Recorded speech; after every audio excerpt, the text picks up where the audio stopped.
people who wanted a particular card to be in this group had to make an audition video, basically, to see who would end up being, like, who would be the Tower, who would be Death, this, that, and the other thing. So, like, it was wild to see two people say, I think the animated character Sinbad from Sinbad of Seven Seas should be Death. And someone else said, that's the Tower. Give that man to me. It was a wild time. It was a wild time to be on youtube.com. Sounds incredible. I saw things. I saw things that no two people should have put together. There's a 35-second video somewhere on here, told from as if Dimitri from Anastasia is a reporter. He goes to see Grandma Ma. Grandma Ma is telling a story about her life when she was younger. It flashes back. Grandma Ma is now played by Odette from the Swan Princess movies. She murders her lesbian lover and her husband because she finds out her husband was cheating on her with her lesbian lover, who she was cheating on him with. 35 seconds. What a sentence. 35 seconds. Man, whole look, story. Good Everything use of condensed timeline. Yeah, I want to see that edit because that sounds actually kind of sick. I'll fucking find it. Trust and believe. If it still exists on YouTube, I'll have it somewhere. In the deep archives. And this is so much more wholesome YouTube than the one we have now. No, because that was part of the schism. Because there were people who were just like, you shouldn't do this. And then there were people who were having like a legitimate, like, normal debate about it. And then one person came out swinging way too hard on the, like, purity culture side of it.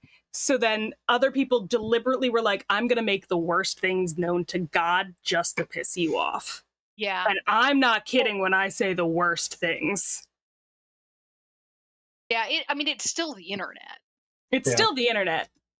And they fucked up they did some fucked up shit on youtube.com. On youtube.com. Hell yes. Well, speaking of the internet, we're live on it. We did it. Hi, We friend. actually remembered how to stream and got back. We're all here. Yeah, we got to work on our banter a bit, but you know what? It's been a minute. So, how's everyone doing? Good. Ready to remember how to be these characters. Yeah, it's great to have everyone in the same place again. That is very nice. Does my heart good. But speaking of characters, let's see if people remember their intros. Do I remember what voice I used for this character? I don't know. Dig deep. Suddenly, B starts talking like this. I don't know why. This is how she talks now. This is a voice I remember. That sounds right. Sounds absolutely right. Yeah. How do we usually do this? So there's a button that makes people big somewhere like that. There we go. All right, we'll start with some music as we return and get back into Neverember heist mode. All right, Bedlam, you're up. Hello, I am Bedlam. I am playing Brindle Fallow, a former farmer, but still part of the Grocers Guild here in Waterdeep. So he's, now doing some family work here for, the Zentarum, and we're going to find out kind of where all that ends up going. Because there are shenanigans afoot within different factions of that guild, or whatever, underground. Both. Community Mafia, organization. something. Yeah. Community work. Yeah. There we go. So certainly legit business. Yes, completely legit business. Mm-hmm. Mm-hmm. Hell yeah. All right. Della. Hi, I'm Della, and tonight I will be playing Bee, who's a gnomish wizard, and she's fine. There it is. Everything's fine. She's not really kind of worried about the whole, prophesied end of the world that she grew up with having revealed itself to her you know, uh, uh, professor who was kind of trapped in a solitary confinement for like 10 years, except it was really, by our estimation, only like 15 minutes. That was fine. That's fine. There's actually a whole, like, legit, really cool novel about that called Solitaire, a novel. Very gay, very good. Anyway, um, there is uh there's a lot going on. I have a pet rock who's cool and my friend. Um, and if the black staff ever finds out about my cool friend, I think he'll remove my brain. When was the last time So, Beast slept? uh, when did I pick up my friend? It's been a couple days. It's a The couple 20, days. It's been a like the couple days. 21st or the 22nd, so at least Yeah. 3. 3 days. It's been 3 days. That's fine. Alright. I'm in grad school. It's fine. That's Yeah, normal. you get a lot of work done. I'm having a normal one. Hell yeah. All right. JD. Hello, I am JD. Tonight I am playing Riv, any and all pronouns. Really, Riv is having such a normal one. They have made some political connections and romantic connections all in the same person, which is pretty exciting. They made a new friend last time. And, that means that now they're a rogue and something else. We'll find out what one of these days, I'm sure. And I'm sure that that friendship is going to go really well, just as I'm sure that helping to bring more theater and arts to the community is also going to go really, really well, because I know that the Castlanters have the community's best interests at heart. 100% legit. Incredible. How's your missing persons case going? Still missing, but somewhat found. We're going to see how that goes. I like it. And speaking of people with, much of investigative cases, Julia.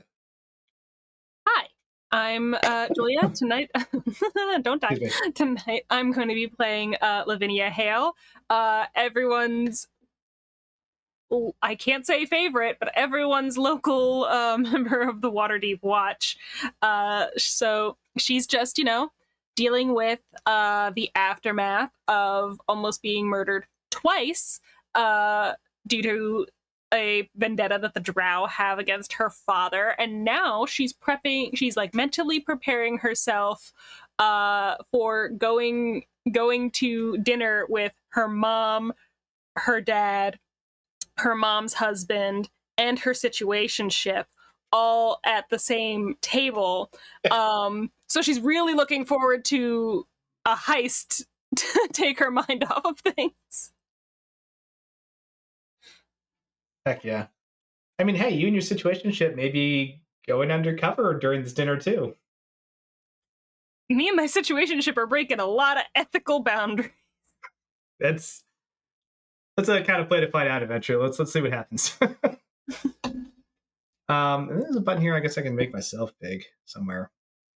There it is. Hi, I'm Andrew. I run the game. It's been a minute, so I apologize if there's a few moments where I had to stop and go look up some notes, because there's a lot of shit happening in this game, and I'd rather give the quality information than steer people in the wrong direction. But anyway, that's my spiel. Here we go. Let's roll. So we're gonna kind of like rewind a little bit, right? Because we've been out of the loop for a while. Getting back into it. The night prior, a lot of crazy things happened, but the biggest one to really focus on is there was indeed a very deliberate, very coordinated attack on, well, the boarding house you all live in. And as an after effect, a very deliberate, coordinated attack on Lavinia and company.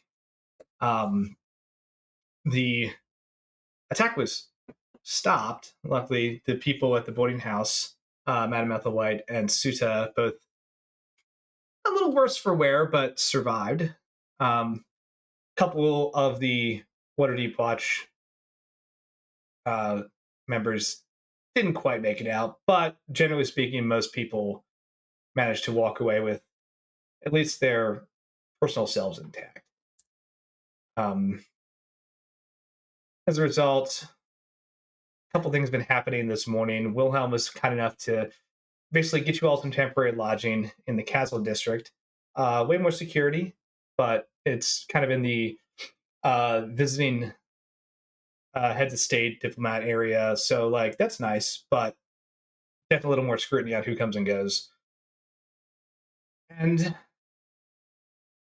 I think everyone's gonna have a moment together somewhere, whether it's in your new place or back in Trollskull Manor. I'll say not at Rainier's house because that might kick off a few things. That's one of those, like, the quest icon marker is currently there.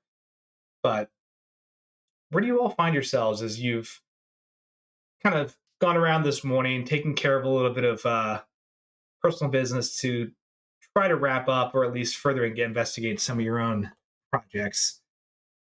When do you all just get back together to talk strategy for the next couple of days as you have a boat race, which is entirely optional, but something that CW said would be fun, right? The Fleet's Wake, the shipwrights ball tomorrow. There's potentially an auction where maybe an item of importance you're looking for might be there, and also there may be some personal ties, right? That's happening tonight, and then the rest of the bigger problems that have steamrolled out forward. Where do y'all meet?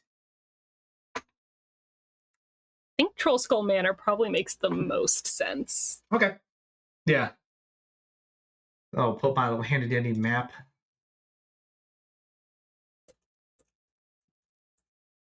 Can I display this? I think I did last time. Let's see if I can.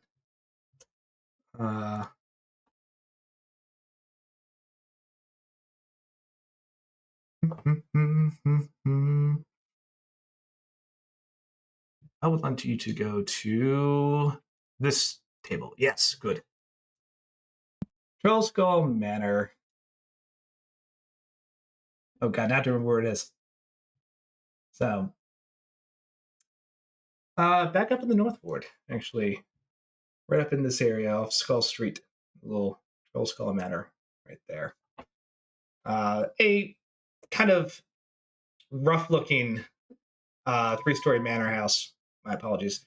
Rough-looking 3-story manor house that it definitely is in need of some love and repair, but ultimately is structurally sound, if not lacking comforts. Sergio has managed to get a couple, like, tables, chairs, blankets, a few, like, basic changes of clothes, and, like, stocked it with some just, like, dry provisions, so you can kind of go in and out and at least have something to work with. But still leaves a lot to be desired as the four of you kind of make your way there to a relatively secure and at least obscure location that people haven't quite associated you with yet.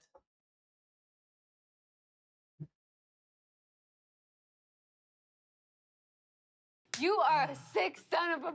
There it is. Gonna kill that dog. Oh my God! So I think it. He's the bad guy. You. So many dogs. So many dogs. And Brendan Lee Mulligan yelling at me. But yeah. What's on your minds right now? So I think it goes without saying that now that she's spoken to her father and gotten all the details about what the fuck was going on, Lavinia's gonna apologize to everybody for inadvertently getting the house blown up. She's real sorry about that. She's sorry about your possessions. She's gonna bring up the temporary housing option that her father has provided, just in case people don't want to, like, risk being noticed coming and going from here. But also she knows that, like, most of you guys have other options besides coming and living with her again in an apartment. There are 4 keys available. There's 4 keys. It's in a really nice part of town. Security's great. Security's great. Security's concerningly good. It's, you know, the city guard, not the city watch type of deal.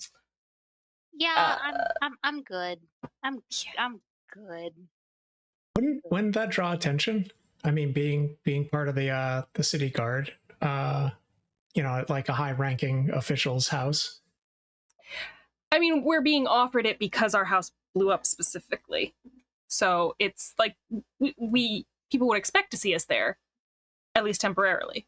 Also, to clarify, you'll have like the diplomats and the heads of states or like the guild members or whatever, and then they have their like entourage housing as well. Yeah. So it's basically kind of a like the travel crew would have an additional place. It's one of the places they gave you guys. Yeah, we're like sleeping with the roadies type of deal. But it is your own separate space. Yeah. It just happens to be, like up near the castle type of thing. So, that's an option. That is technically an option. You can all come. You can bring Rainier if he's still being weird in his house. Especially since somebody broke into it. It's fine. I think he's doing all right. 2 people broke into his house, one to rob him and one to technically almost kill him when they kidnapped him in the way that they did. I don't know. I feel like he at least needs to buy new locks. Maybe that's just me. I think he has the money to do that. So maybe get him on that. Well, I also really kind of do need to bring him back at some point to talk to the Black Staff. So I should probably talk to him about that at some point. But I'm staying with CW. CW. Yeah. The person I've been dating for several years, whose name escaped me all of a sudden. I don't know. Legitimately, that happens to me with like my husband's name, and there's like 7 other people named Will. So,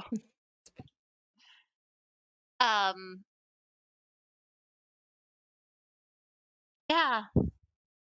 So, Yeah. do we want to? CW says we're invited to Fleetswig if we want to go sail a ship around. I've been helping out on the boat. I'm in for that. That sounds like fun. I know we're going to go to the ball that night anyway, but if we win, there's money. Money is good. It's true. Also, that sounds so incredibly like normal. Sailing a boat after the week we've had. Yeah. Do any of you know how to sail? No, but I learned quickly. I'm sure there's some things I know from theater tech work that could be transferable in terms of ropes and knots and things. I was gonna say, know knots. Yeah. I do know like flag code and things like that, because every once in a while we got to go stand on the dock and we got to do the little flag signals out at our fellow watch who's on the water. So I can do that. I can climb rigging. We're good. Combined, we are all a better sailor than most of the people who crew Misha's Lament anyway. We make one competent sailor. One competent sailor. And that's enough. Can CW teach us? Oh, yeah. And I'm sure there'll be, we won't be the only ones on the ship, obviously. I'm sure there will be other sailors there. They're not going to all get so drunk that they can't sail. That would be crazy for that to happen. It would be crazy for that to happen. Insane behavior. What a wild thing to assert. Insane behavior for a crew of mostly dwarves. Who would do that? Who have a track record of missing events because they are too drunk. Surely at least one of them, other than CW. Yeah, what's the name of the one who I interviewed about? Oh, geez, no, that was CW. Mm-hmm. Yeah, it was CW. That was just CW. That was just CW. Mm-hmm. We'll be fine. Yeah, if we want to do that, if there's nothing else going on, we can just go down to the harbor. Like, hang there. We don't have to lurk in Trollskull Manor and potentially bring more attention to this place, which, I don't need that in my life. Just because it's been a minute out of character, I will just ask the prompt of like, hey, what other crazy things are happening that like the team needs to know about, kind of thing, as you've kind of let the dust settle for the last night / couple hours this morning. I think I'm just waiting for some word about like whether or not those 2 lieutenants are being moved. The 2 Zentarum lieutenants, right? They got captured. So I'm like, I don't know when that's going to happen. So that's I think that's the only loose string that I have. Which is also one of my loose strings, but also I also don't know when that's going to happen. It was going to happen last night. Given the fire, it sure didn't. Yeah, would at least know that. Oh, hello. A dog just came in and took a little pet squirrel and left. Like gingerly stole it. But you would know that in the case of like that giant fire where like multiple districts responded to that, there's probably going to be at least a 48-hour period of like lockdown before any movement occurs. It could be longer, but usually that's the minimum because they want to make sure everything is controlled before they start moving, especially these very dangerous individuals. So 2 days at a minimum. Okay. I think that's my only like technically not whole group thing. Everything else is heist ball. Did I tell everybody about the silence? No. Or I think I. Okay. Then I probably won't. I probably will continue to not. Okay. Yeah. You Stuff told with like. You told your professor when you went and had a talk about her time in the maze, but you didn't tell us. Yes. I think Lavinia's tracking the Project Tranquility piece. Yes. But I don't think it's been discussed widely. Oh. So. Oh yeah, no, I can't. Nope, never mind. Yeah, I was gonna say I'm doing something pretty- independently, but you Yeah. can't tell me anything about it. I can't tell you anything about it. I cannot tell you anything about it. Correct. B doesn't know that she can't tell you anything about it, but she promised, so she won't. That's fair. Riv is still working a missing persons case. But my lead is perfect because it brings us to the heist. So there's no way that having multiple objectives and personal connections to this could go badly. I don't see any problems with it. B also has to prepare for her wizarding trials. Oh, yeah, those. You made an alliance with a little bitch. I did make an alliance with a little bitch, but I'm not really taking that all that seriously at this point because, you know. I think you've developed a much. I think you found another way to develop a very good working relationship with the Black Staff. Yeah. You can still do the wizarding trials, but that was a good way to get close to them. I'm still going to do the wizarding trials. The possibility of cheating with Green Rock is high. But, you know. Yeah, my notes for everybody. So Riv is the Fox's party on the 24th. Hazel is catering. Excuse me. Bees is work, boat race, Blackstaff wizarding trials, taking over Rory's project. Brindle's is Walter's jailbreak bonding time, Emerald Enclave follow-up, and still gotta meet Cassidy. Oh yeah. Yeah, we've been teasing Cassidy for like months now.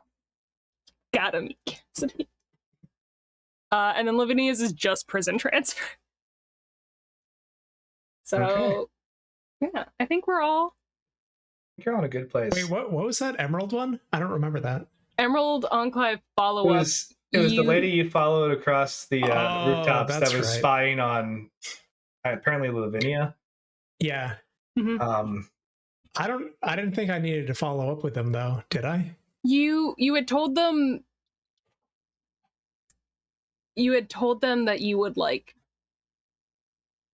ask Lavinia if she wanted to go. They asked you basically, hey, since we don't know where she is, when you see her, would you do this? And you have done that. Hmm. And I was like, Yeah. no. So it was just a question of if you wanted to go back and tell them no, or if you wanted to leave them hanging. Yeah, because I'm okay with him hanging. All Olivia right, you I will spoke with basically said, hey, we can't tell you what we're doing, but if you bring Lavinia here, like, we'll actually talk to her. So, and Lavinia was like, I will not be going. So we're not getting that And hot goss.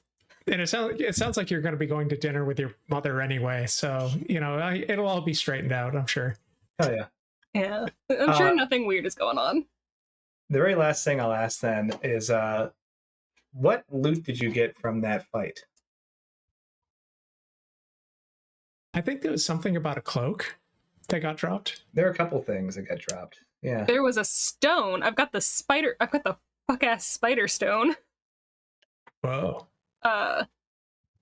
Which is how I was able to talk to the big drow spider and convince it I was its god, which was a blasphemy that almost got both Riv and I cursed, but we were okay.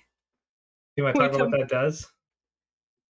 You can just leave it vague. It's your call. This is more of a question of if I remember. Yes, I do. The drow gem. I could speak to animals specifically for spiders. Mhm. I can cast Dominate Monster on a spider. And I can summon another spider. So at any given time, I can just be a problem for everybody around us. Yeah. Which should be fine. It's nothing to worry about. It'll be fine, I'm The sure. spiders are our friends now. Hmm. I'm sure that'll work out. Right? I know They're- Rick picked up a cool item as well from Madame Ethelwhite.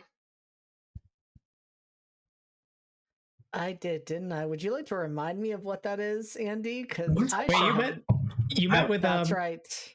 I Oh do my have gosh. that. You Yeah. met with my grandmother? No. Oh no, Madame Ethelwhite, the boarding house owner. Oh, the boarding house one. Yeah. Oh, that's right. When she got all wrecked during that fight, she handed off a wand to Rib, and it was basically like, "Hey, go fuck shit up." So this is a wand of magic missile. With a normal action, you can cast a single magic missile. It does 1d4 plus 1 damage. Doesn't cost any charges. The wand only has 10 charges. Resets on a long rest. You have an action called Magic Missile Barrage, and you can basically, as an action, unleash a fury of magic missiles by basically just firing a straight up salvo. You roll a d6, and that's the number of charges that you end up firing. So 1 to 6 magic missiles. There's another thing called salvo, where you can literally just dump all the remaining charges in the wand. And Absolutely no catastrophic outcomes. the wand could, when it runs out of charges, potentially explode. Yeah.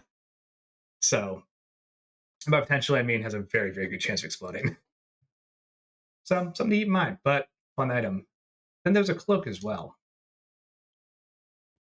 And I think that cloak ended up with a Riv, if I remember correctly. Uh, I think we were going Yeah, to pass it Brindle. off to Brindle. Oh, that's Yeah. right.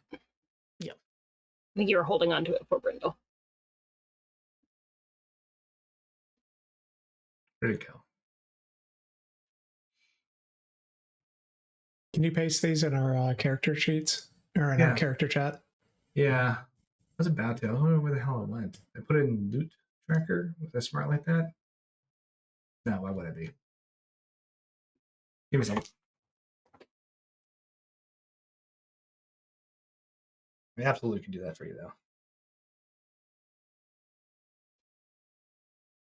Question is, though, where did I put it? But it's a very cool drow cloak that I definitely showed you at one point, too. Oh, thank you. It's way far back. Oh, there it is.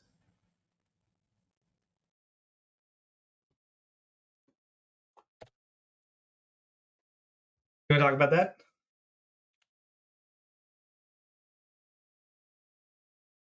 So So it's a cloak that gives 1 with the shadows, and so I get 1+1 bonus to stealth when wearing it in dim light or darkness.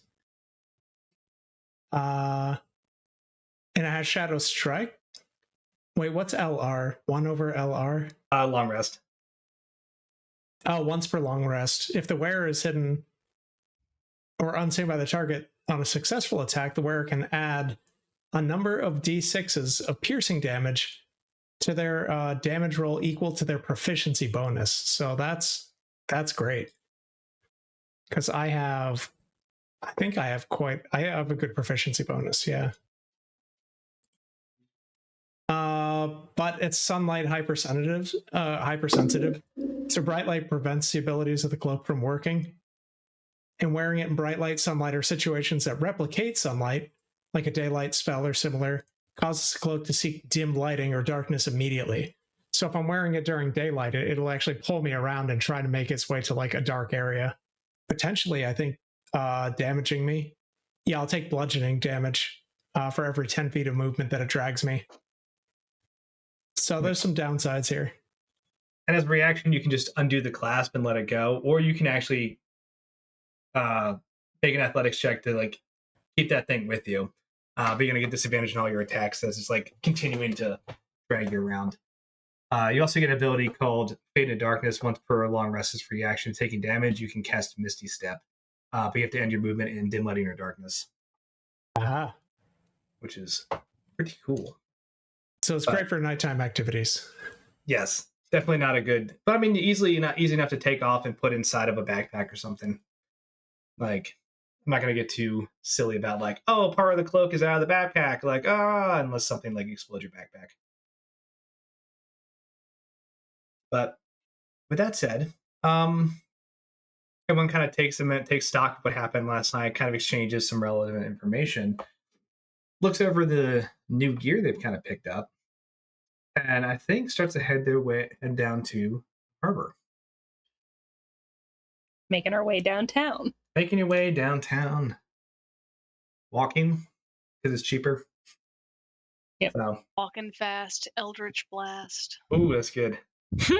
As you head down to harbor, this is the first time you guys have actually made it down to any of the Fleet Wakes festivities, right? And the harbor district is usually busy anyway, with people basically just selling businesses, selling stuff, like people coming into port and just having basically shore leave and hanging out, like restocking. Also, there's just a ton of like trade items being loaded and unloaded. You can see like it's just a neat place to walk to. It's very pretty. So there's a lot of just people walk around the waterfront during the day. Not so much at night. That's where you get kind of robbed by people, as we've learned.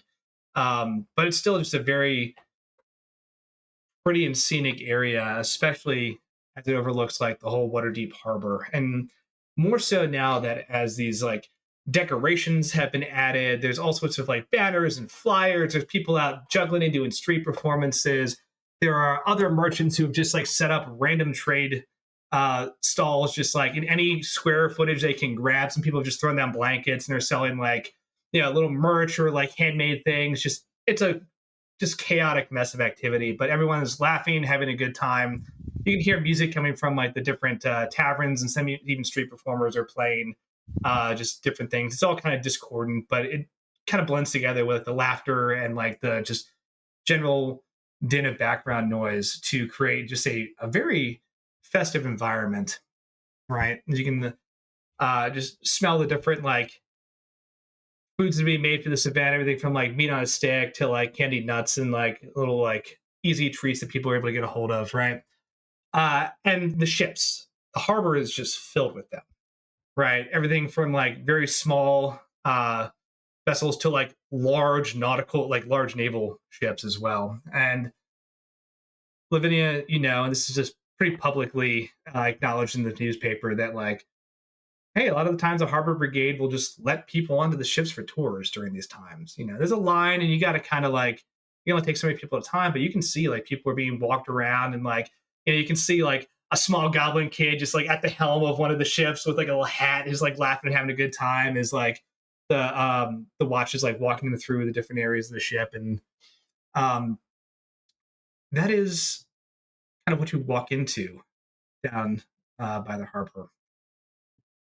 I think as we're walking down, B is like cheerfully pointing out some of the ships and how she snuck onto them, like her route for getting on board the ships to steal the clappers out of the bells. Uh, just straight up openly talking about like, oh yeah, here's how I did that. Yeah. Uh, uh, You sort of.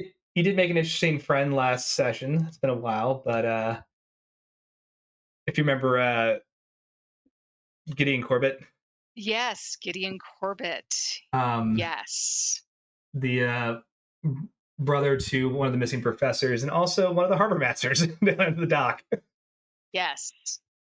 and allegedly maybe a sorcerer. I don't know. You know, we didn't have to. We did not have to find out. I fucked around that we need not find out. Amen. Mhm. Also, if anyone would like to make a perception check, feel free. This could be followed up by a history check if you're successful. Sure. I would As love we to make actually roll dice in this dice rolling game. What? Weird. First dice roll, 46 minutes in, doing it. 13. Alvera coming in clutch. 14. 4. Also 14. 14? Oh, damn. Hell yeah. We're just Good enjoying each modifiers. other's company. B is locked in. B is locked. B is probably like haggling with somebody for something stupid. What did like you roll? A 4. 4? Yeah. Yeah, 100%. There's like a merchant just like selling like snacks. And no, I've gotten fully drawn into a conversation with somebody I know, and we are arguing in a language that no one else speaks. Perfect. It's someone from the Shining Sail that you like see every couple weeks, and you're like, oh hey, and the two of you are yelling at each other. Those of you who went above a 10, there's a merchant out there. It's got more of an established stall. It's got the actual like awning and space in front of him, and selling all sorts of interesting like carvings. But one of the things you notice he has a lot of are carvings of a small dragon figurine. When I say small, I mean like about the size of a bread loaf, right? But it's like intricately detailed, and it's this very cool looking bronze dragon figurine. And with that, if anyone would like to roll history, you're welcome to. Sure. I don't know the last time I rolled one of these, but See what we know That's about a our 3. cool I got dragon 10. figurine. Hell yeah. Yeah. 10. 10? Okay. 21. Sick. Nice. Both Brindle and Lavinia would know this. It's kind of like a more obscure like rumor or mascot, but like Lavinia, you actually have like confirmed reports of this thing. Brindle, allegedly, some people who either get up very, very early, like most sailors heading out the bay into sea, or people who are willing to be out on the water as the sun is setting, some of the harbor brigade swear that they've seen scales or tails or like even like odd fins or some type of thing of like a very large creature that lives out in the harbor. And given that I assume Brindle's inquisitive nature, if you asked around a bit in the past, you'd find that there's rumors of a dragon named Zelipharn that actually lives in Waterdeep Harbor. And these little figurines look like this, like the equivalent of like Nessie, basically, as this merchant is selling them, right? But people tell all sorts of stories about Zelipharn and like what he does and what he wants and like blah blah blah. But like, I don't know if they're true, but they're kind of nice. Most of them are heartwarming things like rescuing sailors and like helping push ships off of rocks. Occasionally getting a little territorial when people bump into him, but otherwise like relatively friendly. Lavinia, you have actually had a few case files come across your desk of like pretty solid evidence that this dragon is in fact definitely real and lives in this harbor, and it's assessed to be friendly, but not a local myth. Something that the Harbor Brigade frequently talks about. And some of the Harbor Brigade live underwater, so I trust and believe them to be like, yeah, this guy's here again. Oh yeah, no, the Watch is like, no, Zelophan's real. Friendly, leave him alone, give him his space. Otherwise, chill dude. Assessed to be friendly covers a lot of territory with a dragon, though. Like, Mhm. that's not necessarily, like... Still a dragon.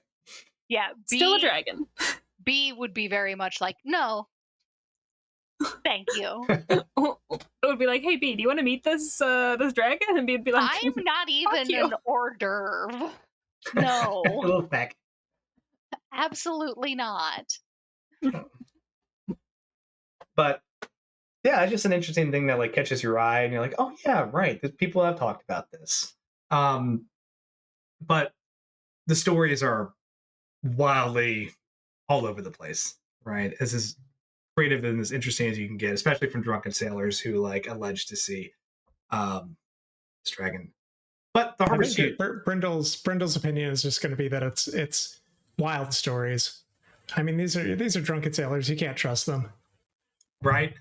Clearly, there was a rock that looked like scales. It's not, this is just stories.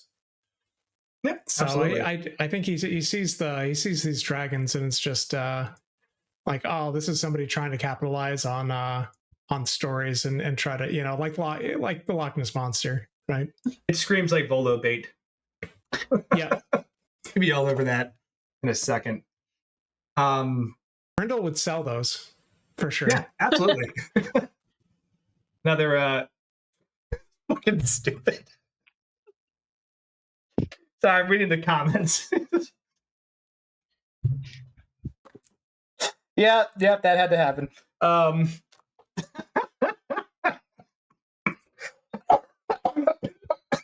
No, you said what you said. I said what I said. Oh yeah, I bet Volo would have a lot to say on this dragon. Shit.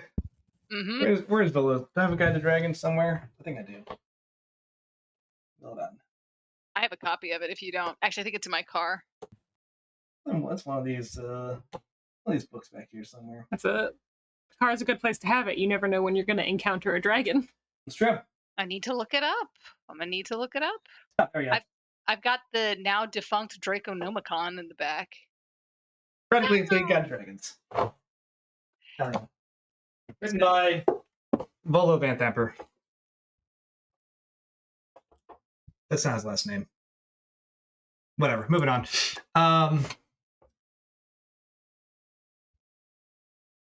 So what do you do when you get down to the harbor, right? There's obviously like different areas where you can see a couple ships that are already like circling down the harbor, trying to do some maneuvers, right? It looks like there's some type of either improvised or magicked up or some combination of both, like course that these ships are trying to like move through and are neck and neck, moving towards like a big red and black like line that's been suspended over a part of the bay as they're looking for that to cross that finish line. People are out there cheering with like binoculars and like other types of just standing on top of each other's shoulders to see better.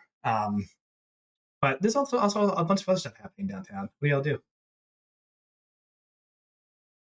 I think Brindle might like. Is there any like con artists come out for these things, like those guys that run like the shell games and stuff like that to try and get marks to like pay them money by pretending like people are playing Three Dragon Monty. Where's the ball? Where's the ball? Yeah. I think Brindle might actually look for, like, if he sees one of those, use the helm of telepathy that he has to swindle the swindlers. Yeah. Okay. Yeah.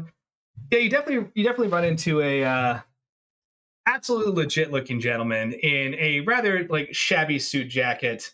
It's got like, you can see there's no undershirt there. It's probably just like looks like maybe a t-shirt and like a little bowler hat. And he's like, "Oh, you there? Step right up. Try your luck." you know? And then like, he flips over 3 cards, and he's like, it's basically like a blue dragon, a white dragon, and a red dragon. He's like, now, just all you gotta do is find the red dragon. What do you say? Oh, I don't know. Like, this looks like it might be hard. I mean, well, it's easy. Look, tell you what. First game, call it 5 silver. Okay. And he kind of like moves the cards around like a little slowly, like to show you, like, I'll just shuffle them up a bit. You know, you keep an eye on it. Ready? Okay. All right. Here we go.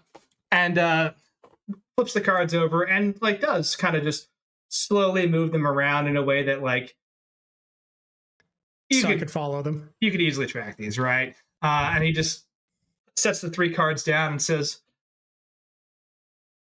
all right, champ, try your luck. Where's the card? So Brenda will pick out the card, assuming I was able to follow it. Yeah, it was easy as hell. You flip it over, boom, there's the red dragon. He's like, there you go, and slides 5 silver across the table. He's like, see, easiest game in the world. Oh, hey. Okay. Well, why don't we up it a little bit? Okay. Let's say 5 gold pieces. 5 gold pieces. All right. All right. Can I wingman for Brindle? Because I think Riv just steps up and is like, Brindle, I don't think you should do this. Your luck's not going to last. Hey, he's a grown man. He can make his own decisions. Look, this is I don't understand. Like, anyway, yeah, no, I mean, that was totally hard to follow. I must have gotten really lucky. Hey, look, I mean, worst case scenario, you have what, 1 in 3 chance? Those are pretty good odds. Yeah. Yeah. All right, 5 gold on the table. You put down 5 gold. He puts down 5 gold. And he then proceeds to move the cards a little faster, right? To the point where it's, if you like blinked or got distracted, this would be very hard to follow. So go ahead and make a, you start with a perception check. And then if you want to use some telepathy, you're welcome to. Okay. But he's going to use a little bit of, ooh, okay. Oh, I only got a 15 for perception. Okay. Does Riv helping get advantage in trying to sell the con? Trying to sell the con? Yes. I don't think it gives it on perception though. Oh, okay. That's fair. I think it puts this guy at ease that he's actually going to be successful here. However, he does move the cards around a little faster this time. I think you get bumped by somebody and like temporarily like lose track of it, and you're pretty sure it's either in the center or the right, but you're not 100%. So I'm gonna use my helmet telepathy to scan surface thoughts to see like where the red dragon ended up. Okay. If he's thinking about it, which I don't think I have to do it. Do I have to do a check for it? I think you just have to do a saving throw, maybe. Surface thoughts? No. You should just gotta get what's kind of pop it up right now. If you want to delve deeper into this person's mind, there's a saving throw. Okay. I'll make sure that's correct, but I think that's right. And then it's like it's a saving throw, and also you're at risk of like being noticed. Yeah, let's see.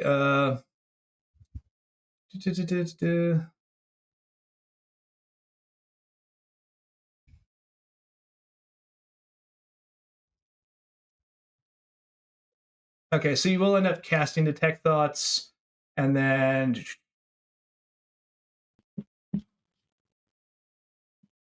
yeah, you can get the surface level thoughts without anything. So you cast the spell, and then you kind of like linked into, there's quick little intrusive thoughts that pop up, and he's basically looking at you with a big old confident smile. And you can see in his mind's eye that like he's thinking about the card all the way on the right. Okay. So I'm going to pick the one all the way on the right. Okay. And he's like, you sure? The one on the right? Yeah. Final answer? Final answer. Okay. And with like a little bit of a harump, he flips it over and it's like, all right, lucky customer, 5 gold to you. All right. So yeah, you're pretty good at this. You wanna try and make some real money? Wait, what do you mean? That was 5 gold. That was a lot. I mean, for you, maybe. but you want to try and make some real money? Bitch. He's What are trying you to suggesting? he's trying to get you involved in a high stakes poker game where they're going to take your kidney. Sorry. So, we'll let's call it 20 gold. One last round. Okay. All right. I'm in. Brindle, you're not going to get lucky another time. What? I was able to follow it. I could do it again. If that's what you think, far be it from me to dissuade you. You have permission to play? Yeah. So I put down 20 gold. Okay. He matches it. And this time, as he moves the cards around, it is just a blur of motion, right? He is very clearly like, okay, yeah, he is very clearly just adeptly moving these around with sleight of hand. That is a DC 25, if you can hit it for perception. Oh man, not quite. I got 23. Okay. He moves the cards around, and it's just like going, and then just with a flourish, all three like hit the table at the same time. And he goes, "Same game." Wow, that was really fast. Okay, so I used the Helm of Telepathy again to try and figure out where that red dragon is. Okay.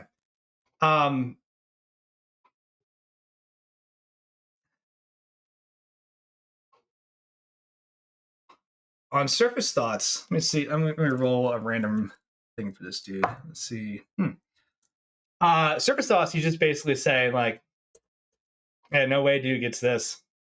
Like, can't win if it's not there." Oh man. Then I'm gonna call him on it. I'm gonna say I saw him tuck it up his sleeve. Oh no, man! I saw you. I saw you put it up your sleeve. It's not even here. It's not there. Flip all three of them over. It's not here. Don't be a sore sport. You won 2 games in a row, and then you have the audacity to call me a cheater when it got hard. Look, flip them over. I think you did. Looks at Riv and is like, "Yeah, you're right. This isn't your friend's game." All right. He's going to. I'll roll this in the box. Because this is a fun little roll. This is at a +8. So that's a dirty 20. As he flips the cards over, and the last card he flips over is indeed a red dragon. And Okay, so can I roll perception on that to see? Yeah, I was gonna say, can I roll a perception? can I You roll absolutely perception? Because I have telekinesis. Okay, I got a 22 on perception. So I was going to say, Lavinia's not helping. You see I it. got a 21. You on also see perception. it. It's smooth, right? This dude has been doing this for a while. He clearly knows what's up. And as he like picks up that last card, you see him like very quickly palm it and put a card down from under his sleeve. And this is just a second of like double card exposure that if you weren't like looking for it, wouldn't have seen it. But boom, he's like, "All right, we'll call this one a draw then." A draw. Yeah, cards on the table. You didn't guess. Okay. You take your money. Walk away. I'll take my money. I'll take my money and walk away. I'm not gonna get in a scuffle with this guy. Brenda probably should have known that this was a lose-lose situation. You got 10 gold. Okay. Yeah, I got my 5. Yeah. He takes his money back and then just starts like immediately picking someone else out of the crowd. He's like, "You there? Want to try your luck?" Okay. All right. Hey, look, 5 gold's 5 gold. I can buy some like cotton candy or something. Yeah. Oh yeah. You can buy your own cotton candy stand with 5 gold. You can start a franchise. You know, as you're all doing that, you hear kind of a very familiar voice with just a tinge of day drinking say, "I can't tell if your friend Brindle was lucky or good, but regardless, like, good thing he got out when he did." And CW like just hands you a beer. Beer! Yay! Hi! Yes, I'm pretty sure it's both. Oh, hey, CW. Hey, cheers! You got what, 5 gold out of that? Well done. Yeah. Oh. I thought that was pretty good. Yeah. B is going to. You see in the take background, someone else is like handing over like a ring they bet to the guy, and he's just like scooping it up and putting it in his pouch. B is going to take the beer, which is like in both hands, like holding like a pint of beer, like in both hands, because she is small. She's going to take it, pull out like a tiny, like gnome-sized cup, pour the beer into the cup, and just hold the rest of it out to Brindle, I guess. Heck yeah. Which is kind of the standard maneuver for her, because she's just like, if I drink this whole thing, and I can, no one's going to be happy. We're gonna Well- be rolling you home. No, it won't be nice. Yeah, CW says like now yeah, best to take it easy if you're actually going to be in the ship competition. They don't mind if you drink, but they mind if you drink too much, you know. Plus the waves. Some people don't take well to that. You gotta not fall in the water. Are y'all hear the race? If you have room for us, yeah. I do in fact have some room. I would be glad to have all of you. Our docket is, we're up in about 30 minutes. Oh, is that going to be enough time to teach these nerds how to sail because they don't know what they're doing? We make one complete sailor together. He like looks at the 4 of you, and it just never crossed his mind that none of you know how to sail, and is like,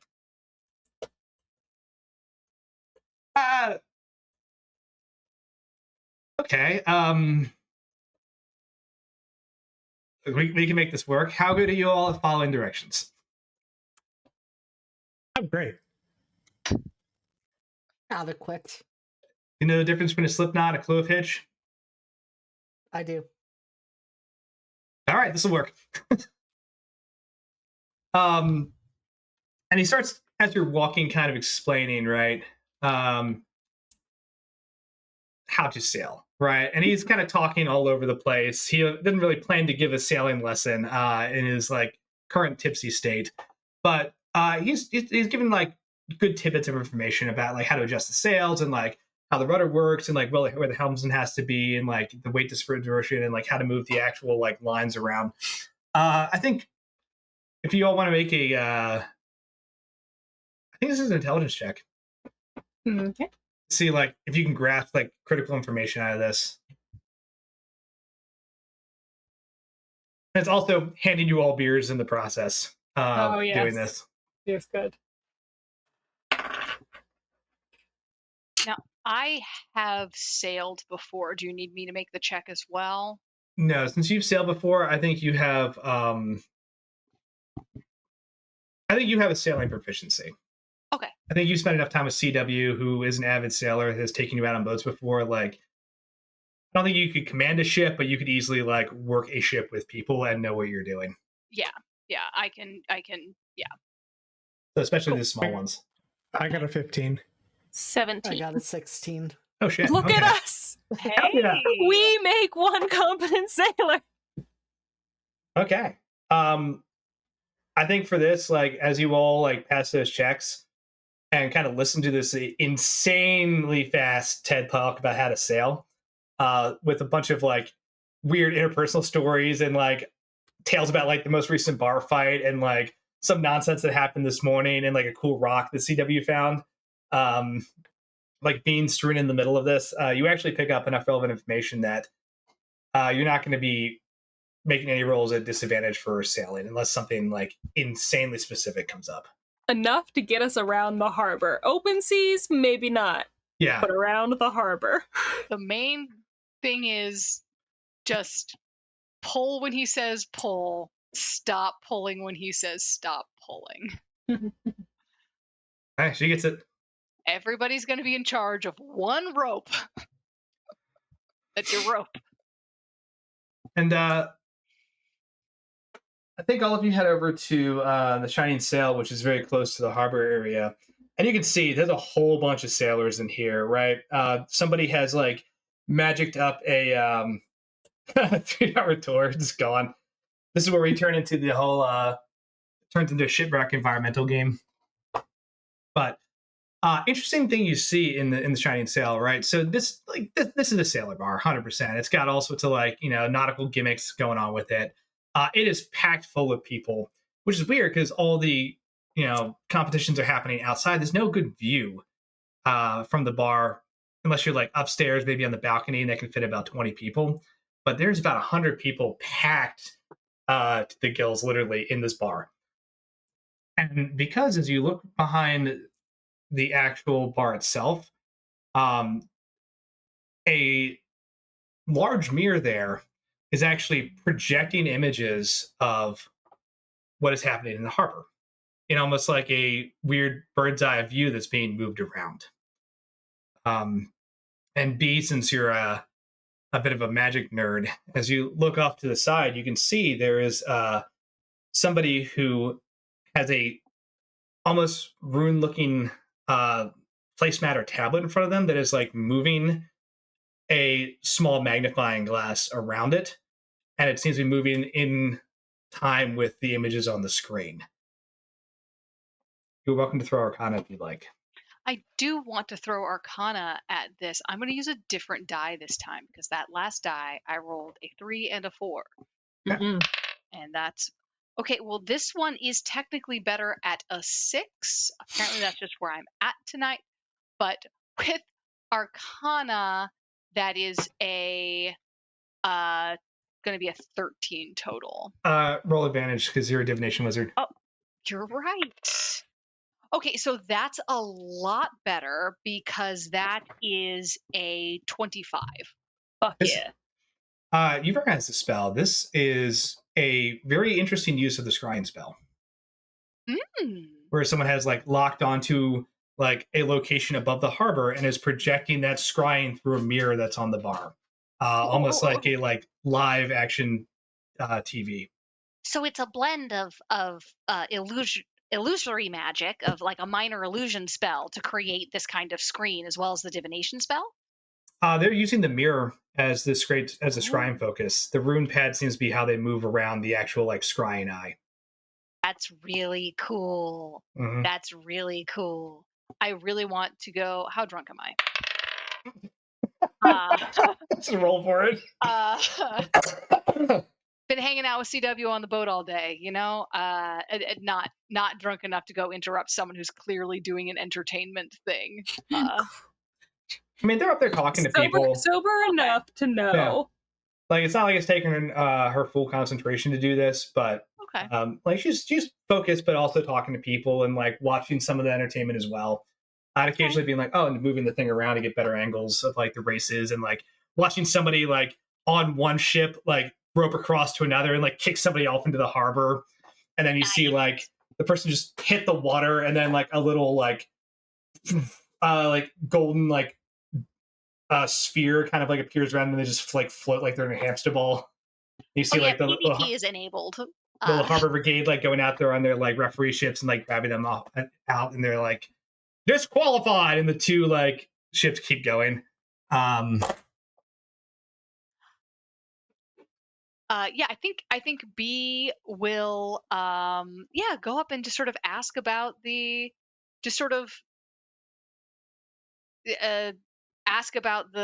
tablet that she's using.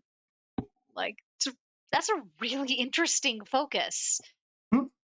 Oh, yeah. Are you are you a scholar? Yeah, I'm one of the divination. I work the divination desk. Oh, fantastic. So how did you? What went into this? This is really really neat. Oh, this is just a combination of a few different things I have. Basically, I wanted to find a way to help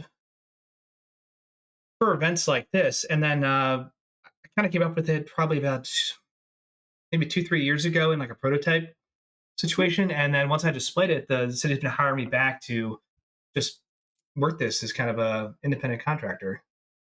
So, That's so cool. Do you have business cards? I do. And she slides you a business card that says, what's her last name? It's Ariel Hitchens.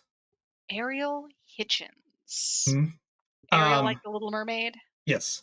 Okay. So she looks relatively human, but also has like strange, like almost like ethereal hints to her. The fact that like her hair, which is just kind of like dark shoulder length, does tend to like flow without any like background wind or anything like that. Um, it's interesting. You've seen odd stuff like this before. Maybe not entirely human, but This is giving me vaguely Azamar vibes. not quite Azamar. You can make a or what will this be? A nature check. Sure. What's the nature check? It's intelligence. Okay, that's a 13. Actually, it looks like Eladrin. Eladrin. Oof. Eladrin. Eladrin. Thank you. I don't have the note up. So they look mostly human with a few odd elemental twists to them. But yeah, Ariel Hitchens, Force Gray, independent divine contractor. Ooh, interesting. Oh, you work for Force Gray. Oh, that's got to be cool. It is. I enjoy it for the most part. Although most of the time I end up doing this, or when I'm not doing public events like this, tends to be a lot of security gigs. Yeah, just making sure like people are, you know, not screwing around. So I guess you're probably working like this whole time, right? Oh yeah, but it's great money. Oh, I'm sure. Mhm. I'm sure. You see like one of the boats like crosses the finish line, you hear like "Brrr," and people start like cheering and like throwing things across the bar, you know, as that race is finished. You see like winner.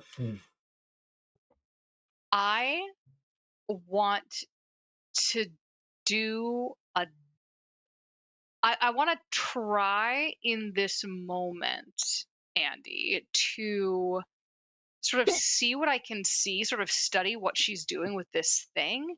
And again, asking questions just because it's cool. Mhm. But I think B is interested in reverse engineering this so she can hack it. Okay, yeah. This is This is an obvious thing to want to defend against. I'd say DC 20 Arcana, but at advantage. Since this is your Okey-dokey. roadhouse, it's a divination spell. All right. And, With like, advantage. I think someone talking you through this would be weird, but like seeing the pieces actually linking together makes this a little easier to kind of grok. Yeah. Unfortunately, the highest roll I've got, because I'm just rolling like absolute trash tonight, my highest roll is an 18. Did you roll portent for today? I've not rolled my portents for today. There's a thing you could do. There's the thing I could do. Let me roll my portents today. Son of a bitch. And son of an actual bitch. So the nice thing about portents is that I can give them to somebody else. Yeah. So the fact that I rolled 2 3s for my portents, Somebody else is gonna have a bad day. I can make Okay. somebody else have a bad day. So here's the thing. You cannot go up into the crow's nest, because if you do, it's just gonna be the museum again, and you're gonna fall out of the crow's nest. I'm Incredible. gonna straight die. Yes, correct. So So this is 25 chess now? It's still the 24th. Right. This was all last night. Mhm. Yeah, we had all that But- happen. So the thing is, you have an idea of how you think this is being done on an 18, Mhm. right? But the idea, the concept of like walking away and recreating this immediately is like, but you have theories, and you think if you had some time to like screw with this, you could probably replicate this. It's going to take you a couple like failed experiments. I'm feeling like there's probably that moment of like slightly alcohol induced overconfidence, like, oh, I could absolutely do that, with Yeah. like the little bit of like intellectual awareness of like, I'm drunk. Like, I can do this. You go back, you're like, oh shit, what the hell is the power source? Like, I don't. Damn it, was it HDMI or like how did they actually? Yeah. And so I think it's that. I think B is just like, oh, I think I understand how the runic field theory all kind of works with this, but I'm not going to remember what those are. Yeah, that's where I'm at. So I think B Probably just sort of watches the race and then kind of maybe gives commentary so that the others sort of see what's going on and be like, okay, so that's not allowed. That's not allowed. That is allowed. That is allowed, but it's dangerous. You shouldn't do that. After a little bit of commentary and getting kind of settled in, there's an announcement that you hear like, on deck, the Unsinkable 2 versus the Unscrupulous Serpent. 30-minute warning. And CW says, oh, that's us. What about the lament? It had some problems. We had to bring in another boat, but it's fine. It's Grinston's boat. It's a good one. What are we? What? When you say Wait. when you say things happen to the boat, I'm sorry, a lot of things have been happening in this city. Normal things that happen to a boat, or something weird that happened to a boat? I mean, dry rot's considered pretty normal, right? On a boat? Wet rot. Haven't you been living on that boat?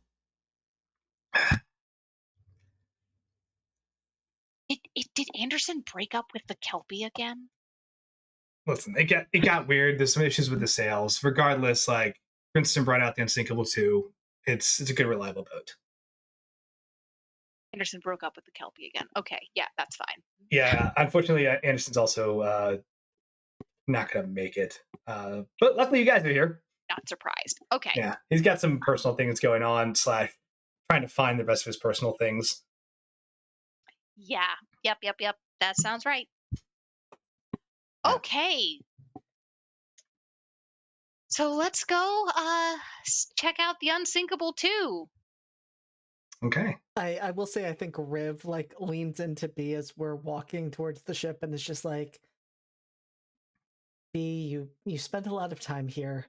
Is this normal weirdness or is this weird weirdness? I just want to know what I need to be prepared for.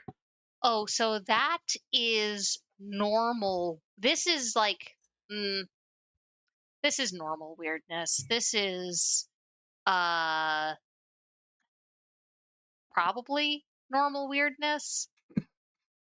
Like, so like not like we have a sabotage ship weirdness. oh is no, we what I'm worried about. absolutely have a sabotage ship, but it's because Okay. people broke up with one another and one of them's petty. Got it. That works. Probably.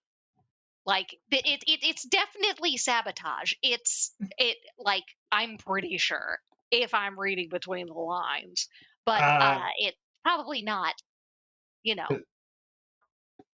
He says, "Look, on the bright side, the lament will be okay. And it's just going to have to replace the sails. These competitions can get a little rough. Sails are so expensive, but it's fine." As you all are heading down to the actual docks, right? You see a crew of other dwarves who kind of just wave when they see CW. B, you recognize a couple. The rest of you, they all introduce themselves. There's Grinston, Jarfeth, and Hasmore are the 3 that introduce themselves to you. Can you please type those names out for me? I'm Nope. begging. I'm begging. I want to see how they look in your notes. Grinston, what was that? Say him again at least. Hold on, I got you. Please. Please. Gronston. Hasmore. Grinston, Jarfeth, and Hasmore. Thank you so much. I got you. Scroll back down to where we're in the Discord. Oh, I was correct. All right. Hell yeah. Everyone kind of greets each other. They all have beers as well, right? If you're drinking beers, they'll like clink glasses with you and then bring you onto the boat, which you can see says with the original wording, the Unsinkable, and then the Roman numeral 2 has been added on. It looks almost like the same characters, but I think it was added afterwards. Fresher paint. There's definitely a story there. Yeah. Mm-hmm. And they start giving you a quick rundown of the boat to kind of show you where everything is. And as you're getting ready to depart, one of the things you see is CW turns to someone. It's like, "Hey, Ollie," and he looks, and what you see is this little dude right here. Looks like a little Aarakocra, right? Or an Alan, excuse me, dressed as a captain, right? Aw, I love them. he's a birdie. Bird friend. Is he a friend? He's not a friend, is he? Could be. Absolutely friendship. Could be our friend. Look at that face. Bring them back and show us their face again. He's got a very sort of, sky kitty face. Could be a friend. Could be I've had friend. friends that are owls before. Have they ever tried? There Have we they ever go. tried to eat you? No. Think. No. I'm Little- not that small. When you were a child? When Little Alan dude. that is a very painful memory. Thank you very much.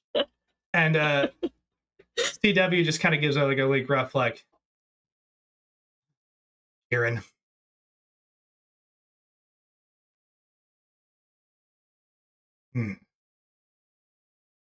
Well, I guess good to see you again. And Kieran just like hoot laughs. She's like, "Whoo!" So it'll be quite a lot of fun. It is a pity that we can't put your unsinkable. Oh, 2 now? Yeah. We'll maybe add a third tally to that. Best of luck in the race. Oh, what a jerk.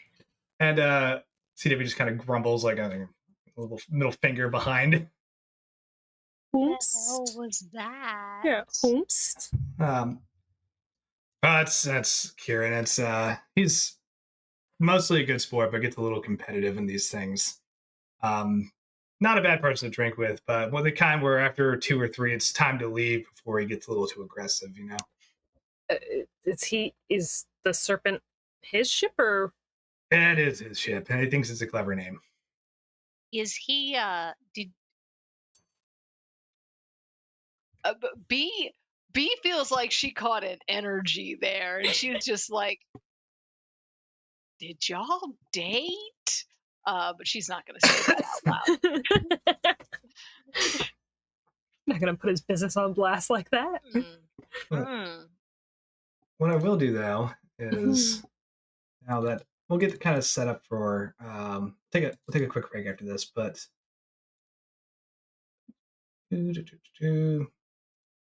nope, that ain't it. Nope.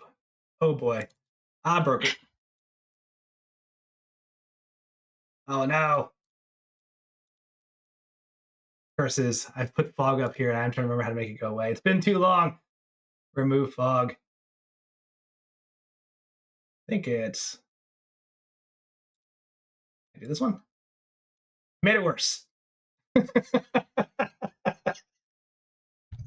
I haven't used It's this system in fine. so long, I forgot how it works. Hold on. I got this. Ah. Hey! There we go.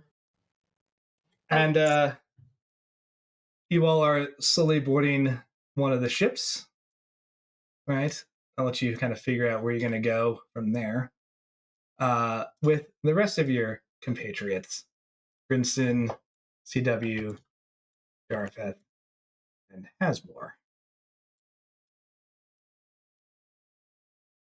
I'll zoom in so you can see what these dudes look like. Show us the fellas. So, of course, there's the CW. There is. Oh, their names didn't save. Okay. Grinston should be Asmore and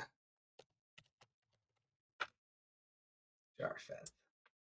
A plucky group of dwarven sailors. They all, of course, get you situated, start orienting you to the different areas of the ship. sail, the helm, different pieces. And you can tell immediately, like, Grinson seems to be the one in charge of this. His boat, he seems pretty confident. Hasmore seems like he is just there to wreck things. He's got a very aggressive kind of like, let's win this no matter what kind of vibe. And Jarfeth is just like, I'm just looking to have a good day. Wait, B, you just moved me off the top of the mast. I did move you, sorry, because that's actually where B goes straight away, because that's actually B's like role, is because she's a spotter. She's not strong enough to haul on anything, but she is light, and so she's up there essentially calling shots. A big eagle's gonna come take you away. A big eagle is not going to take me away. The captain of the other ship is gonna fly over and grab you with his little cunty boots. If he tries to steal me with his little cunty boots, I will introduce a catapult to his nethers. Oh boy. This is about to get spicy. I'm excited. I'm going to throw rocks at birds. There are 2 birds, in fact, on this crew. I'm looking at that screen. I have this screen I could be looking at. The names didn't translate. Unfortunately, that makes me sad. That's because I forgot how to properly set these up. But that's okay.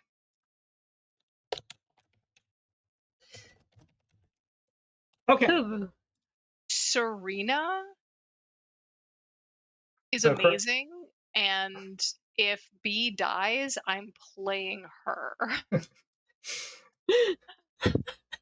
We have a very crazy crew over here, right? Obviously, Kieran being the captain of this ship, and then Serena looking like the first mate, right? A very dashing looking kobold named Edward, a very, I guess, deep in thoughts, and honestly, be dressed like someone from the academy, orc named Vito. Sora immediately. No, but it's got a vibe that a lot of pretentious wizards have. Yeah, nerd vibes. Out of place on a ship, but I think so are the rest of you.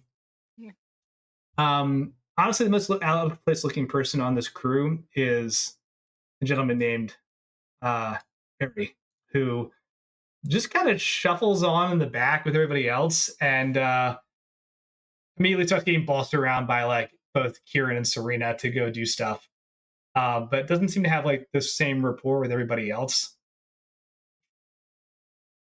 Maybe the last minute sub in or something. And those are the crews. We're going to take a quick break before we kick into this. But CW does pull you all aside and go, all right, there are some rules. They're very important, and you can't break them or you'll get disqualified. The ship won't, but you will. All right?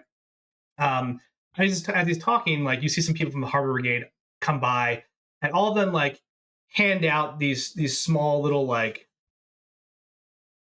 they're almost like the camelback running vests you would see, right? And they hand those out, and like CW, without even a thought, like puts it on, and it kind of like disappears over his clothes. But there's like a small glow, and it's this safety device for the water. You hit it, that's where the little golden dome comes, so the Harbor Gate can grab you. Obviously, if you get knocked off the ship, you're disqualified. All right. You're allowed to attack other members of the crew, the other ship crew. Sorry, just a little drunk here still. That's fine. You can knock him out. You gotta stop there though. Nothing lethal. All right. Sails, fair game. Mast and rudder, no good. All right, so don't do anything that damages the mast of the rudder. Sails can be replaced faster than the mast of the rudder. They'll disqualify you for that. And last thing is no fire. do a little bit of, kind of looks at B like you can get a little spooky magic on them, but no fire. That's a big no-no for the ships. Outside of that, I think it's fair game. I think we can do to slow them down from crossing the finish line first. I win. Any questions? Nope. Can I cast haste on a whole ship? You know what? Let me read the description. I'm gonna assume it says no, but let me actually. It's a willing creature, but Hell is no. a ship Hell a no. person? Hell no. Is a ship Ships are she's. they're she's. Ships are. No. No, no, no.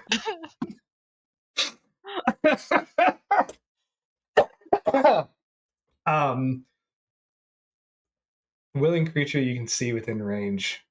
Oof. Yeah, I'm gonna veto that one real hard. That is the absolute right answer there. That is entirely fair. I would. Because now I'm just like, well, if you cast it and it works, that means the ship is alive. Yeah.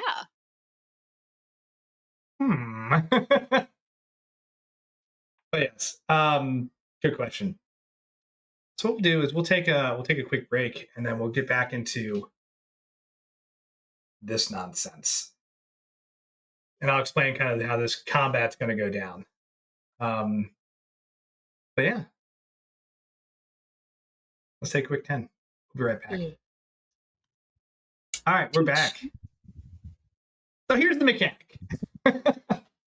As I was literally about to explain off air, and Della was like, "You should explain this on air." I'm like, "That makes sense." All right, here's how this works. Right, we are not in a combat to destroy the other ship or the other crew, but we are in a combat to hinder their speed and their capabilities. Right. So here's how it works. Every ship, each ship has 1,000 hit points. Okay. You're not going to destroy it. That's not what we're trying to do here. But every time you do damage to the ship, right? Anytime you stop people from performing critical functions like manning the helm, actually like tacking the sails and like maneuvering those things, they will take damage as well from those actions, right?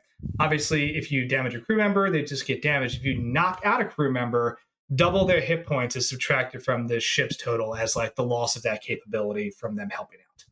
Right? That includes if they're like kicked off the ship or like even something as simple as like sleep. If they're just KO'd and not helping when they cross the finish line, like that's still factored in. Right? This is 4 rounds. That's all it is. Right? As you all are racing, I do need initiative rolls from Brindle and Riv.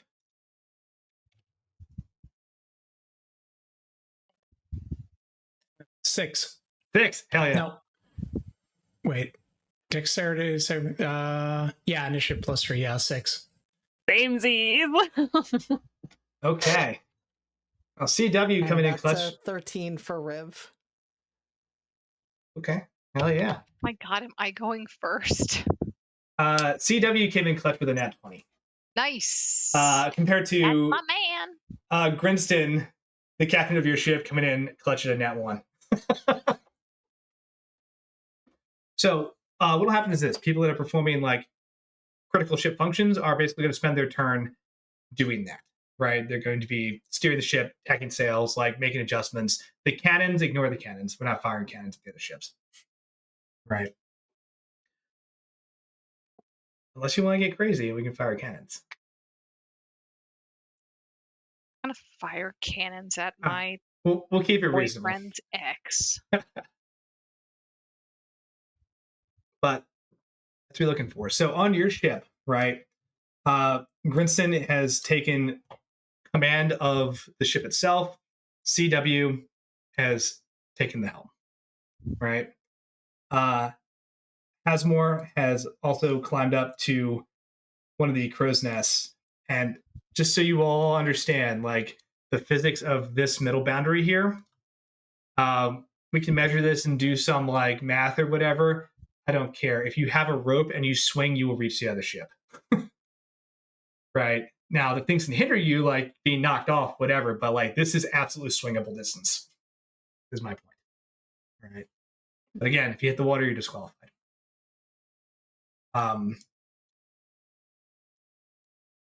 The other things that have to happen on the ship are basically like helping to control the sails, right? So Jarfeth will absolutely do that to help maneuver the ship, because you are also maneuvering through obstacles as this is happening. This is not just a neck and neck race, right? You saw like the different like courses that have been set up for people, so that's part of what's happening to you. So why, if you like knock out the helmsman, the ship starts like veering off course and hitting things and like taking damage, right? He can handle this. One other person will help dramatically, right? Across the way, you can see Sora's taking the helm. Kieran is taking a kind of a central position in the ship to give orders.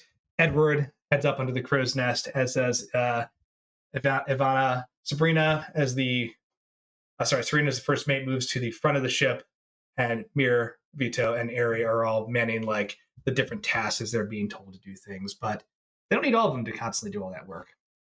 So, does anybody have any questions before we start?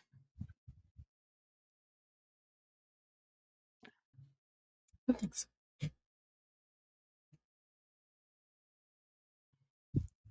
Nope, I'm good. No? I'll make the argument when I get there. Oh, I like that.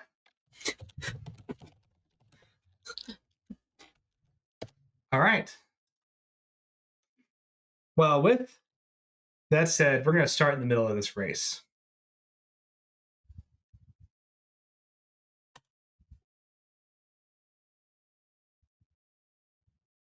You've been neck and neck for most of this obstacle course / race itself, right? The ships have been kind of pushed away and come dangerously close to colliding at points, but so far, there's been too much distance to really do anything other than focus on the skill of actually sailing.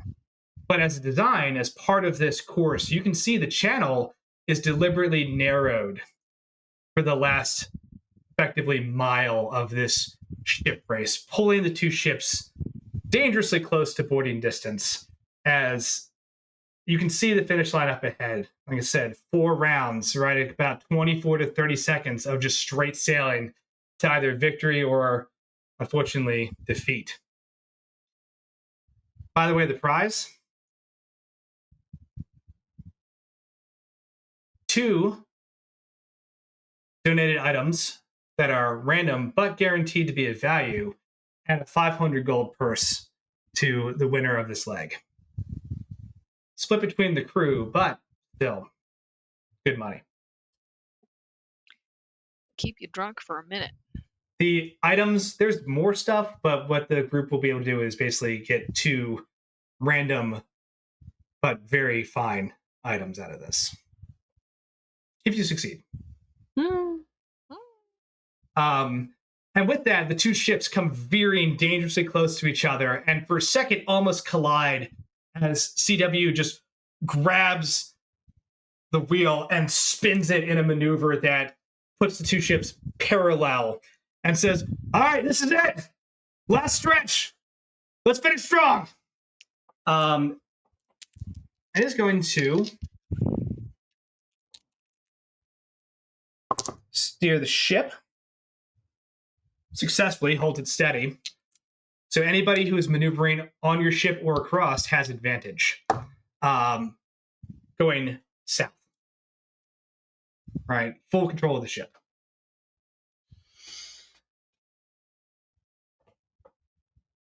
Hasmore rushes across the top sails, takes a grappling hook, just laughing his ass off, and is like, let's go!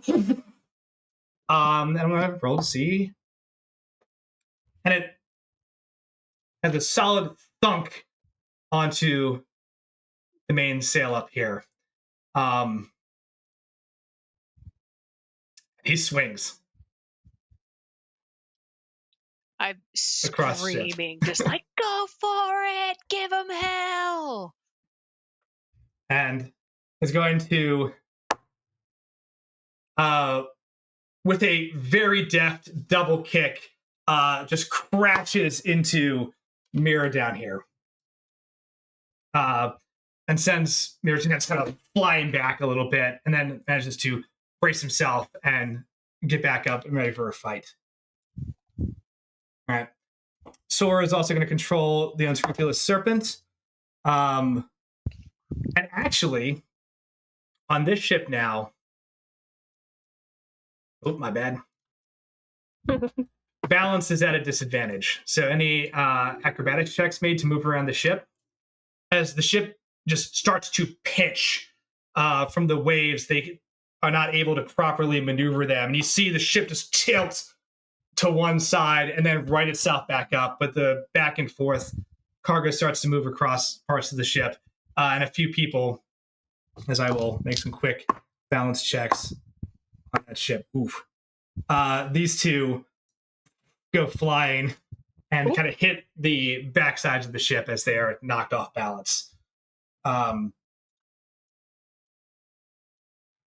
Ari quickly regains his balance, half movement, 5, 10, 15 feet, and is actually going to throw a net over towards Asmore.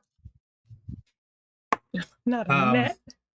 Yeah, just picks up like a very large kind of weighted net and just chucks it in Hasmore's direction, and he just goes down under it. So, You know, and you can see like now Hasmore's just like a whole bundle of like fists as like Mira's trying to get close to just like knock him out.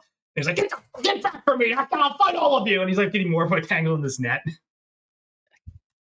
B, you're up. I'm going to cast catapult at their I think specifically, hold on, where's my map? Here is where's my ruler? Dee. Oh, you were very close to this other ship. Yes, but I want to destroy a specific sail Okay. to do a specific thing. They're pitching and yawing all over the place. I want to hit this steering sail back here. Oh, okay. This Bold. thing that they're using to I want to. So as far as I understand it, and people who actually know how to sail, you know, I'm getting this from reading the first couple chapters of Master and Commander. As far as I'm aware, the two big sails are for like go, and the little triangle sails are more for steer. The big sails can also be for steer. I agree with that. I want to fuck up the four steer sail. Good roll. To really increase that pitch and yaw. The AC for this ship, for that sail, this is a roll to attack. It is 15. As it's kind of just pitching back and forth, and you're kind of at a side angle. But yeah. Do I have advantage? I don't think you do. Okay, that's fine. Okay.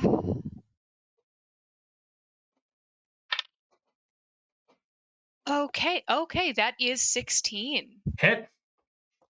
Beautiful. Roll damage. So that is going to be, I have to roll this on the board because I don't actually own D8s. So give me a And moment. like I said, to clarify, the main mast, no good. Everything else, fuck it up. Yeah. I assume that also, like, you can't hull their ship. God bless America. Shit hole. 7 damage. Okay. All right. So I do punch a hole in their sail, but not for a lot. It does rip through it, almost like, what do you use for your catapult? Like, what are you actually firing? I think for B, they're like cobblestones, like cobblestones she's picked up off, like it's a half brick. Yeah. That she just like picked up off the street. Just rips through the sail, and you see part of like No, the. I'm sorry, Andy. It's soup. It's soup for my family. Even better.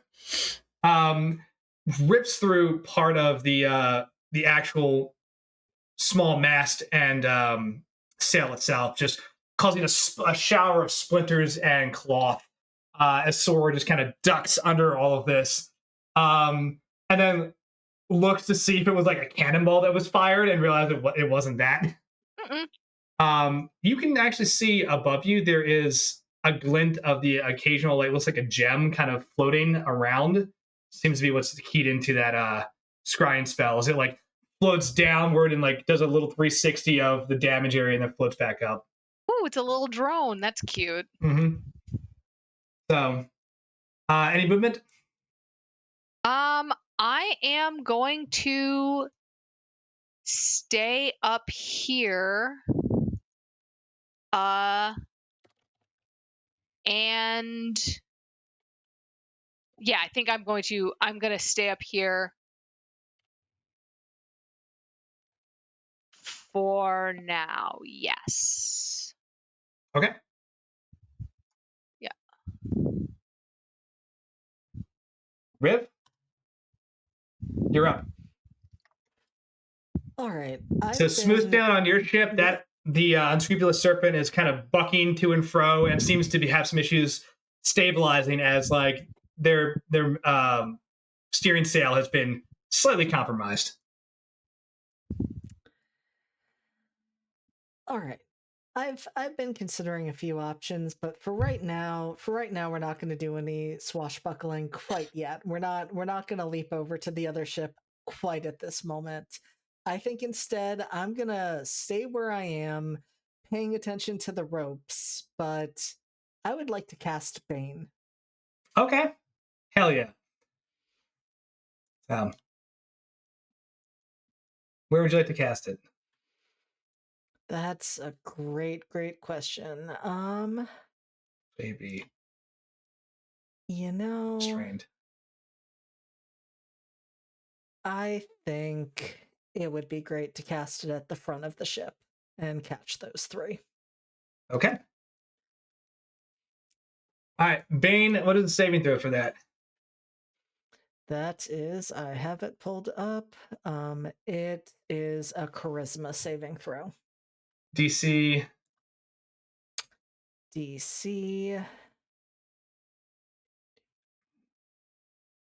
11. Okay. For these three, the first two only they actually don't have any plus to their charisma. So let's see. Fail for Mir. Great. Fail for Ivana as well. Serena has a +3. Shakes that off. Cool. On a 22. What's Bane look like when you cast it? So I think in this case, this is the first time Riv has ever done something like this, and I think it just kind of comes to them instinctually. They're looking over at the rest of the ship, and I think they just bite their lip lightly, just enough to draw blood, and blow a kiss to those three. Good. Okay, I like that. I'm going to use the hex marker for this, so I remember for these two. Don't let me lie to you. I will do my best to keep you honest. Thank you. Cool. All right. Speaking of, Ivana is going to try to just kind of like doubles over for a second and like almost like the wind is knocked out of her, and then shakes her head and is going to athletics check to get down where Hasmore is. -4 or minus D4, right? Okay. And 17. disadvantage for the ship moving on that ship. Thank you. So that was a 17 on the first one. That is a 4 on the second one. +3 -2. Okay. Damn. Takes a D6 of damage as she tries to rope down and instead like loses her grip and just smashes to the floor. Gets up and is going to try to grapple with Asmore.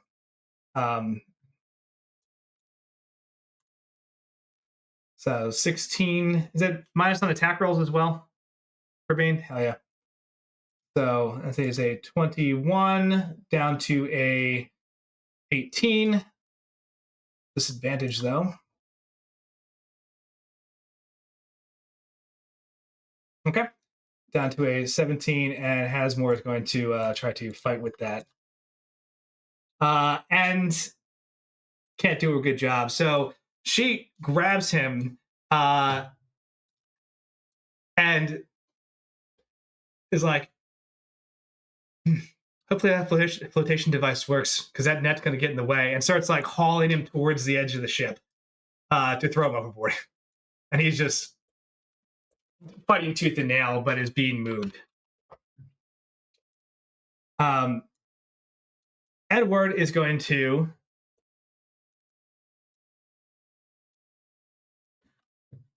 fire a spell at you all.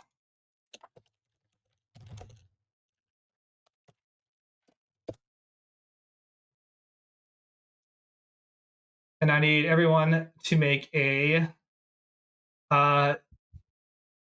DC 12, 13 strength saving throw. As he pulls up a crossbow and fire. You know what? No, that's silly.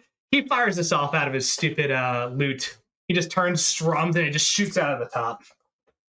What comes out of the top? Out of it? An arrow? A green bolt of energy. Okay. That is aimed All of us right here. roll. Yep. Is it strength? And it's a Strength. save? Strength. Yep. That's an 18. 18. Okay, pass. That's 11. 11's a fail. That's a natural 20 for a 21. Lavinia, would you like to move 30 feet somewhere? Yeah, sure. Go for it. 30 feet. Let me get closer to CW. Okay. I'm just gonna roll out of the way. This is fun. This is fun for me because it's a 3 minus 1 for a 2. Hell yeah. You're gonna fall. I am going to fall. Can I? Let me do a quick look here.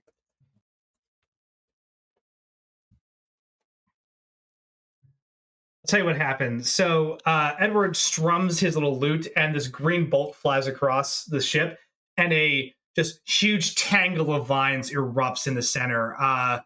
Riv, you manage to kind of like bob and weave and get to the outskirts of them, and there's like a couple like thorn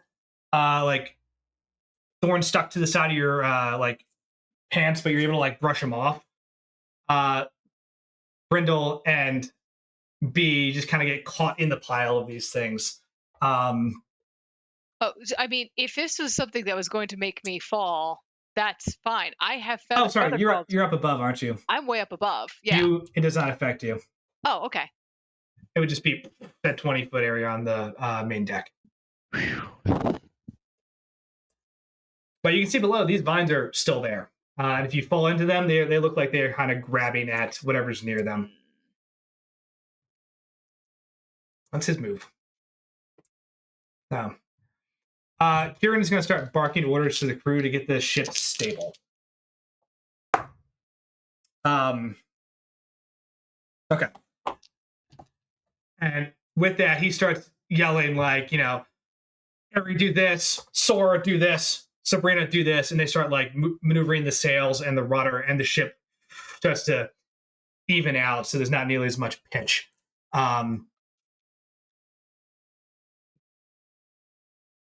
This is move.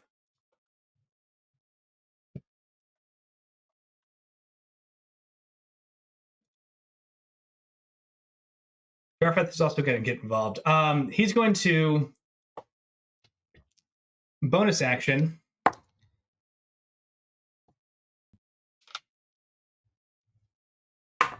Bonus action, he throws a knife, Brindle, in your direction that like cuts at some of the vines.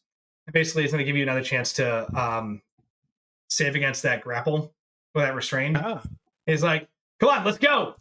Throws a knife and then runs up throws a grappling hook and is going to swing across and get involved in this scrum.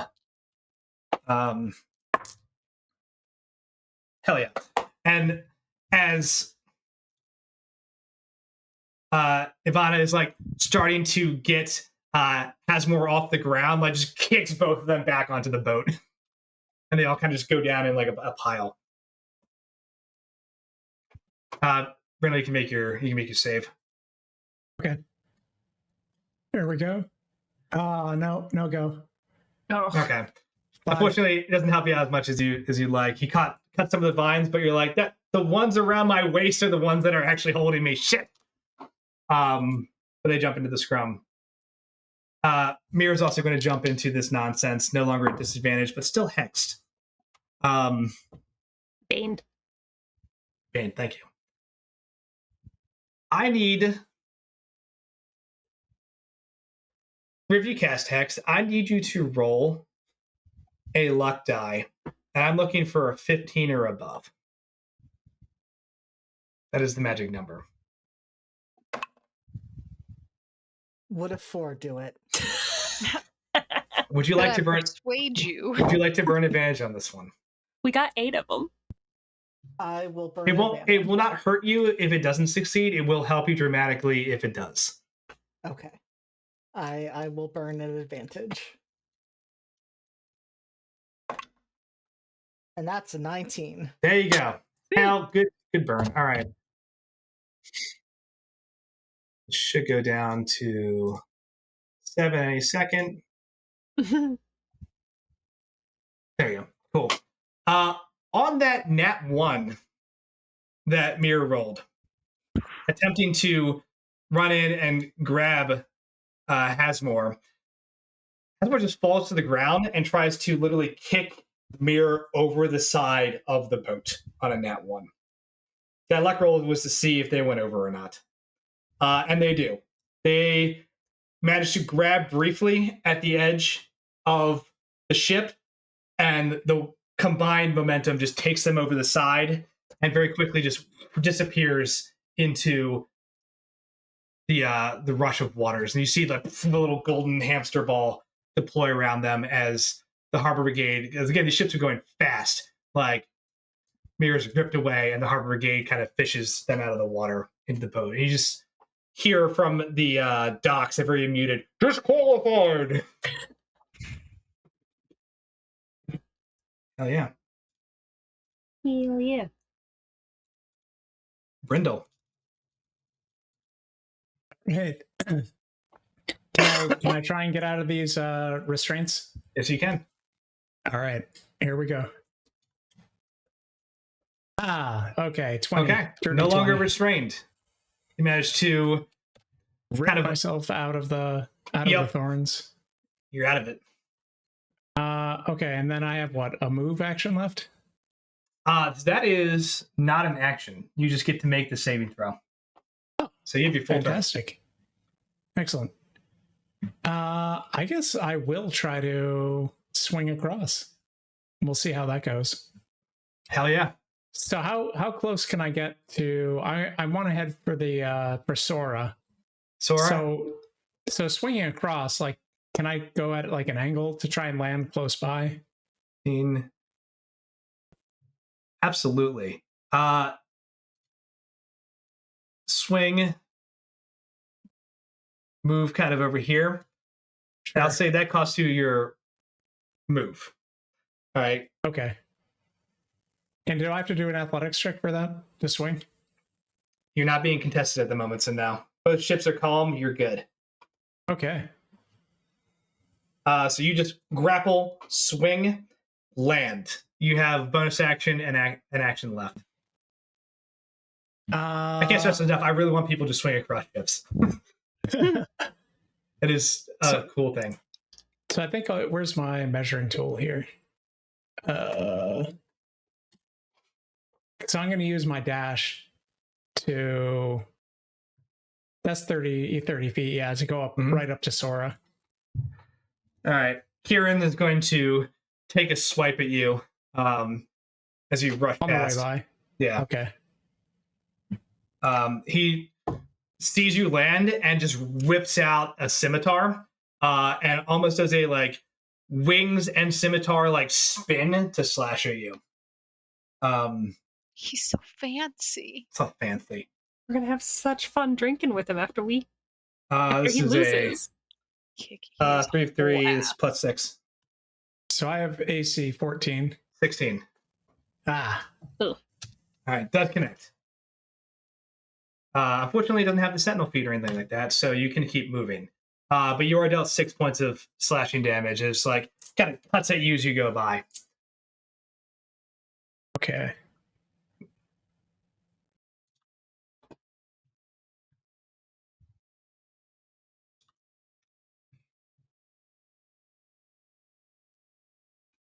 But you make it to Sora, who one hand on the helm, and like one she looks at you and is like, "Uh-oh," and immediately like pulls out a slightly shorter rapier, built for like basically cabin fighting, and is trying to like steer and fend you off. What do you do?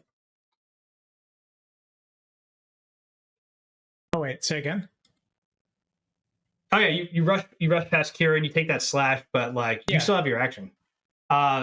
Sora, as you come up, pulls out like a slightly smaller rapier and has like one hand on the helm and one hand like ready to defend against whatever you're Got gonna it. do. Oh, sorry. Yeah, I didn't think I had my action left, but you're right. I do still have my action left. Okay, I will attack with my. I thought I had a sword. Yeah, I have a short sword. Mm-hmm. So I will attack piercing. Okay. Roll to hit. That's not her stat block. That's her stat Oh, block. that's not good. Base 6. Is that plus proficiency? Yeah, I have proficiency with the sword. Proficiency plus either dexterity or strength with a short sword. Is it? I have an attack bonus of plus 6. Is that just for damage, or is that to hit? That's to hit. That makes Okay. sense. Proficiency 3, dex 3. Yeah. Okay, then 12. 12 does not do it. Yeah, I didn't think so. It's close. I think she manages to kind of like maneuver around the actual wheel and like with one hand is like kind of fending you off. You just can't quite get a good angle. Okay. Anything else? Dang, Sora.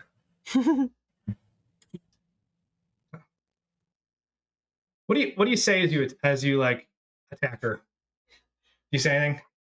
No, I don't think I say anything. I'm just going after her. Just going after it's it? nothing personal. Yeah, that's fair. So, Lavinia. So I also was planning to go for Sora, and I can still do that from where I'm standing because I have the tried and true Warlock Classic, the Eldritch Blast, which at level 5 I have 2 bolts. Do you have Repelling Blast by chance? I don't. I took. I don't think I do. I took. I would say that's because it blasts them back 10 feet, and she's 10 feet from the edge of this ship. Don't think that's one of the things I took. I don't think I took Repelling Blast. Okay.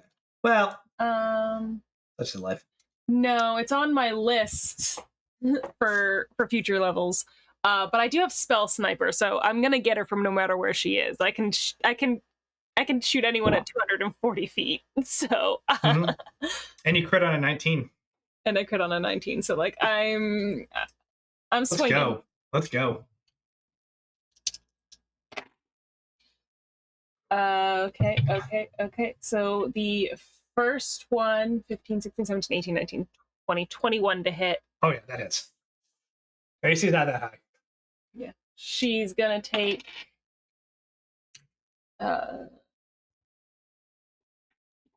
she's gonna take 8 points of damage there of force damage. And Okay. then for the second one, that's a natural 20. Woo! Okay. It's been a minute since we've rolled nat 20s, right? I would like to let you know that I have amended it, what crits do, I think in a very positive way. Normally you would double the dice rolled, Mhm. right? I thought that's kind of weak because some people will double the dice and then roll 2 1s and be like, oh, that's a crit. It kind of sucks, right? So the new model is whatever the original damage die is, just automatically is the max of that damage die. Right? Then you roll the additional die. So it's 1 automatic max 10. Mm-hmm. Plus whatever you roll. 5. So 5, 15. 15. 15 Okay. points of force damage on top Hell yeah. of the 8 she already took. Woo. Does that take her out?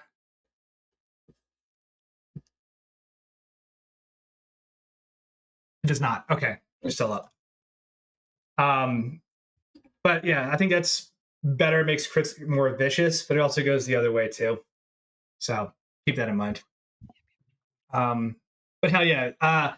Brindle, you feel the crackle of this Eldritch Blast and like almost know it's coming and just move out of the way. And Sora kind of laughs at you. It's like, what, retreating already? And then bam, just gets hit with these 2 blasts. And the only thing that saves her is the fact that her hand like remains on the actual wheel as her feet like kind of fly back for a second. She's like, Does her shit.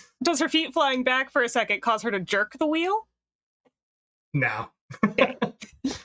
I mean, it's good. It's good flavor though. She quickly like stabilizes the boat. I was like, holy crap. Okay. And remember, because I'm a celestial warlock, that was some bright sunshine ass gold right in her chest. See the harbor brigade's like, somebody fall in the water? No, all right.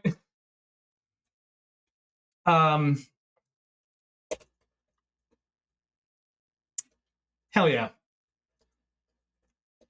Me. And I think Vito's up next. Oh, do you have anything else? I'm gonna move over here next to this. Okay. Next to this cannon. Oh yeah. I'm not above threats. Andy, when I took that damage from Kieran, I now have uncanny dodge. Does that mean I only took half damage? Yes, if you want to burn your reaction, you can take half that damage. Yeah, I did. Okay, cool. And it's going into your 10 hit points. Yep. You're golden.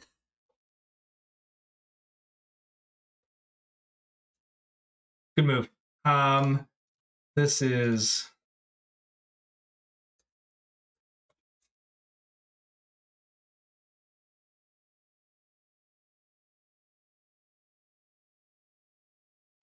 I'm just looking at a couple spell options. I don't like that. I don't like that.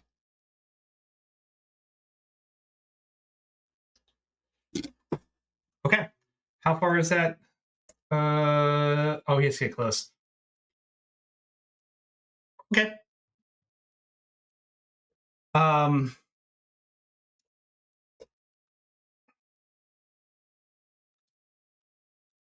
See, Vito is going to run across the ship now that it's no longer difficult terrain. Does not grappling hook. Will in fact Misty Step over here onto the ship. Excuse the fuck out of me, actually. Excuse you, sir. He's smart. He would Misty Step here. And then as a hey as an action, it's just gonna look at Lavinia and cast Ray of Frost. Do I get a save on that one? No, attack roll. 19 plus 5. So that one unfortunately hits. Mm-hmm. And it also reduces your speed by 10 feet for the next turn.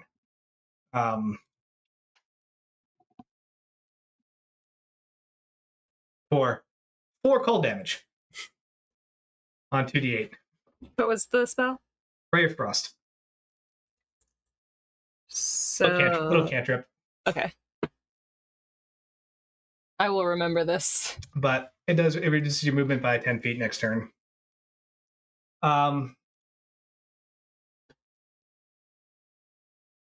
Serena is going to... The scrum is happening. Is going to get involved, I think, in this and just flies over. And is going to try to also grab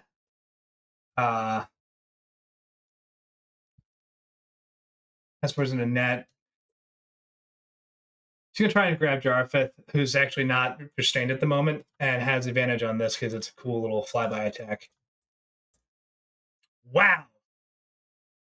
That's a 4 and a 5 on the dice for those playing at home. And Hasmore will get a swing at her as she flies by. Hit. Damn. For 7 points of damage. Dang. Okay. So what Serena tries to do is fly through this and like basically grab Jarfeth with her talons and like throw him over the edge. Is unable to do so. She latches onto him and he just plants his center of gravity lower, and she tries to like move and kind of gets stuck on him and has to like release and swoop around the land. And he's like, "Let's try." But is unable to get him off the ship. Grinston finally is. What do you all need? What do you need to happen right now? I'm going to kind of give you a freebie for like what the captain's going to call. I feel like we need to get this wizard off our fucking deck. I can tell you right now, my next maneuvers are to cast first haste upon myself, and then immediately following with my second action, probably Mind Spike on either Vito or on one of the other casters. But my thought would be get this guy off the ship. Off the ship? That was that was gonna be, yeah. So if Grinston wants to just put a boot in this man's overly fancily leathered chest, that would be good. I agree. As the person standing right next to him, I agree. Okay. Give me 1 second. All right. Grinston's gonna, seize the threat of a wizard on the ship. Pulls out a very nice rapier and flips off the stairs and just lunges at Vito with we'll see how it plays out. The +6. Unfortunately not quite enough. That only gets into a 10. But do they just perfected lunge of somebody who's practiced this type of sword fighting for quite some time, and Vito manages to like move out of the way and just takes a slash through his cloak instead. He's level 5. He gets 2 attack. No, he does not. He's not a fighter. Bonus action.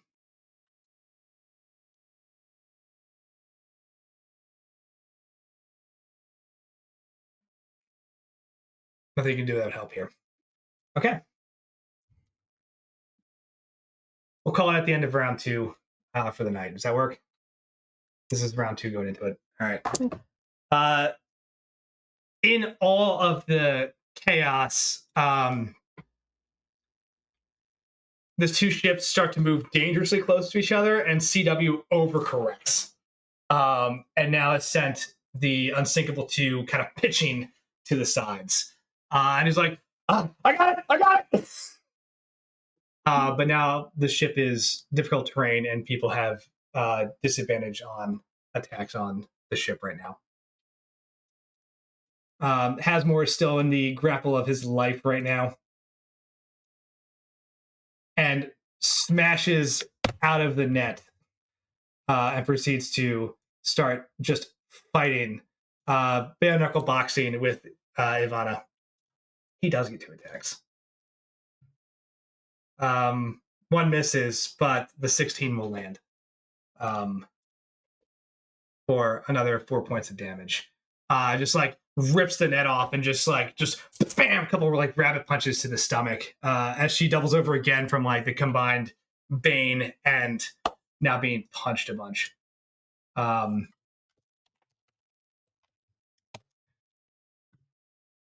yeah.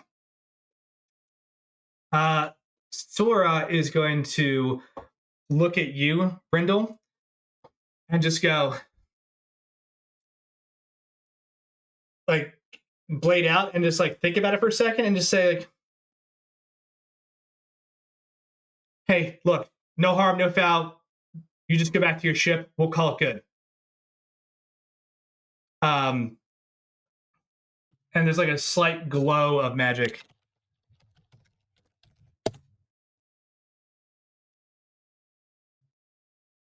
Please make a... Do you have advantage against being charmed, or are you immune to it? He's a half elf. He does. Immune, I think. I can't remember. It's one of the two. It's an advantage against being... I think you're immune to sleep. Yeah. It's advantage against being charmed, and magic can't put you to sleep. Okay, this is a charm For half spell. elves. As a wisdom saving throw, you have an advantage. As you realize kind of temporarily, like, this is a pretty insane thing, and, like, you're right, it's not personal between you and Sora. Like, what's going on? Maybe you just get back to your ship and, like, call it a day. It's been a lot of stuff that's been happening. Like, that's not a bad idea. Go ahead and roll your wisdom save. All right, All it's right. a 6. It's and, DC 13 is the number you're looking for.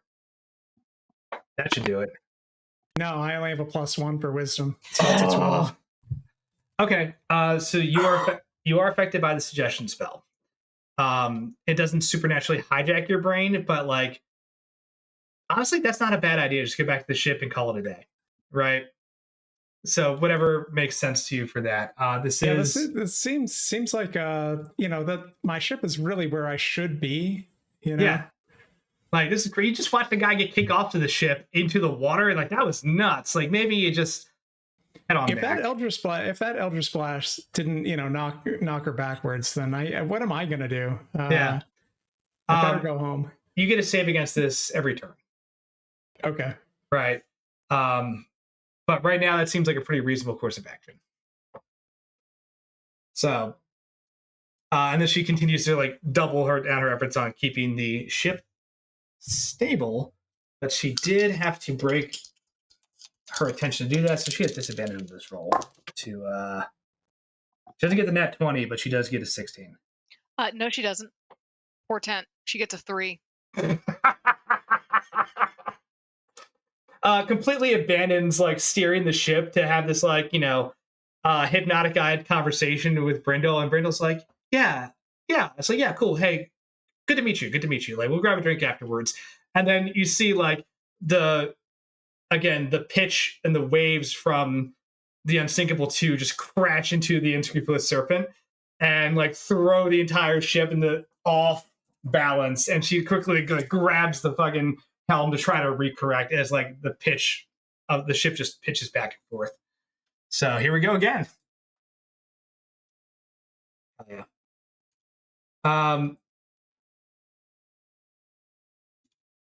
Harry's gonna get in the fight.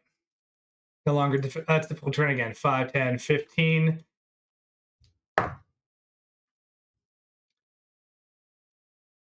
And can swing across.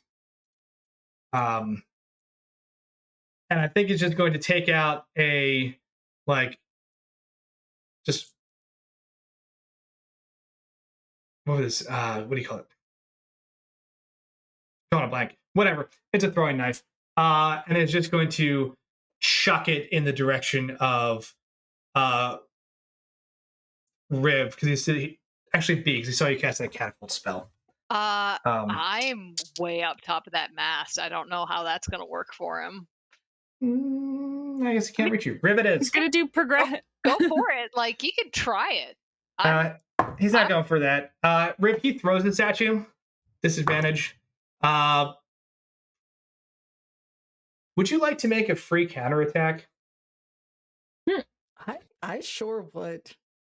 He rolled 2 nat 1s on disadvantage as he lands and the boat pitches and he chucks this knife, just like, it just goes, like, there's a tilt and just goes over your head. But he's, like, thrown towards you on these 2 nat 1s. I would love to throw a knife back at him. In fact, I would love to throw one of his knives back at him. You catch that knife and just chuck it. I sure don't, because that is a 3. Okay, yeah, you try to catch the knife and it just sails over your head. You're like, damn, that's a lot higher up than I thought it was. And he kind of like just slams almost into you, but then like is now projected going like past the two of you, like fuck on the pitch. B, you're up. B is going to, as I said, I am first going to cast what I should have done round 1, which is cast haste upon myself. Okay, you are hasted. I am hasted. Second, with my second action, I will be, I believe, casting Mind Spike at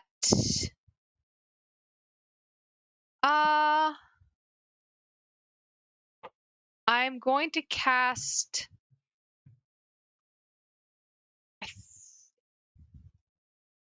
Ari does not seem that dangerous. Do I want to attack the wizard down here, or do I want to attack the guy who cast the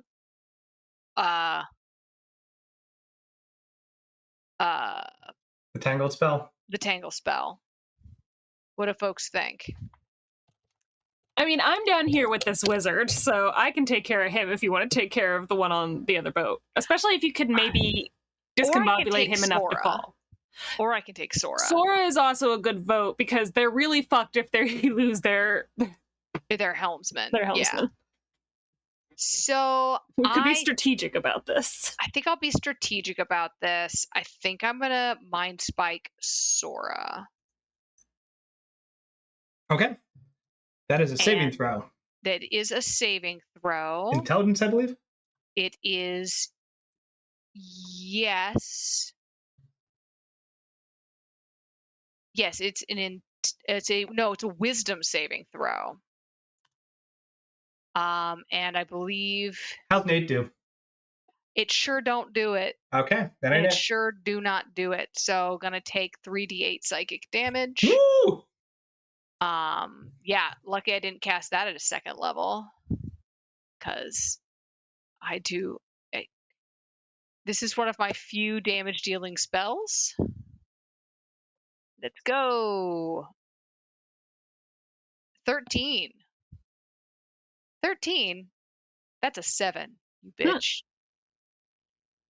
Okay. Whatever. We can go with 13. A couple of these are cocked. Okay. What's the spell look like?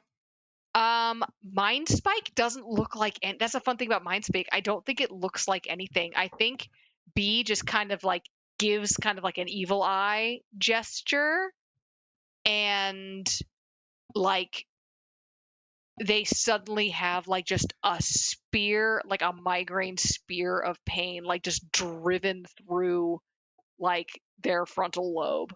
Like I think it feels like a fucking lobotomy, but it doesn't look like anything. I think as Sora's talking to Brindle and it's just like, yeah, man, good game. We'll catch a drink afterwards. You know, just honestly, I think your ship's a lot nicer than ours.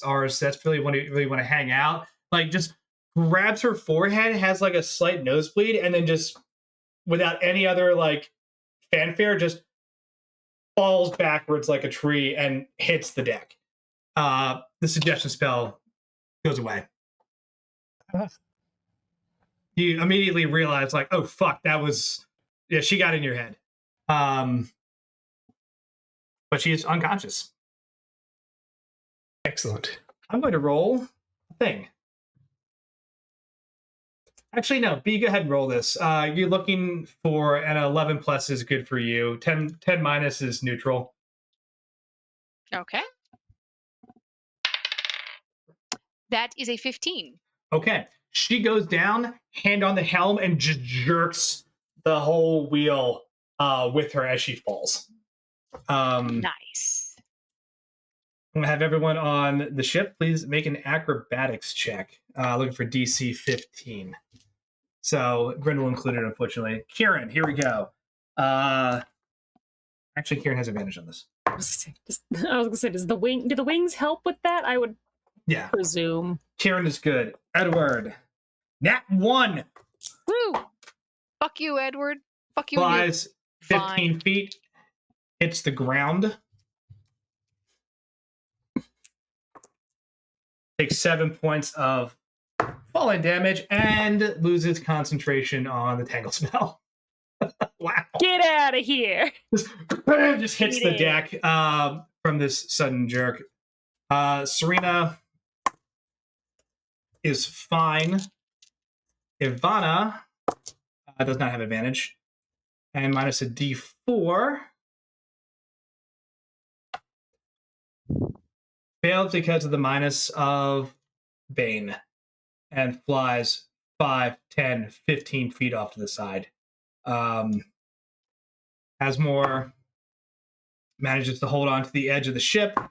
And, 5, 10, 15. Jarvath also goes flying as the ship kind of tilts and lands like kind of sprawled in the center of this thing. I got a 17. 17? Okay, yeah, you managed to like reach out, grab something, and you are stable. You're good. Okay. A couple people kind of beefed it on that, though.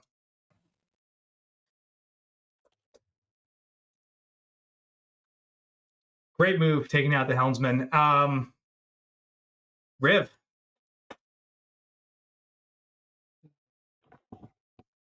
Okay. All right. Just getting wrecked.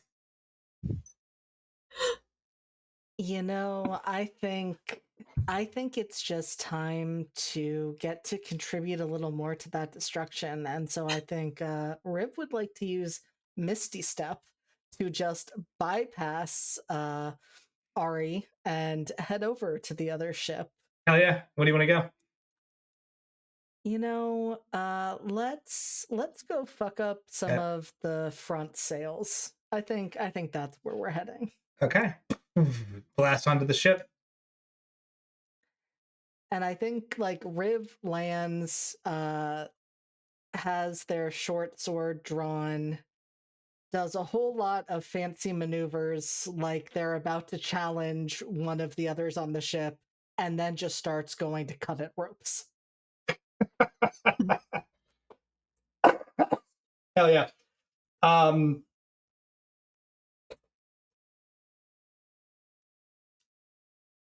Go ahead and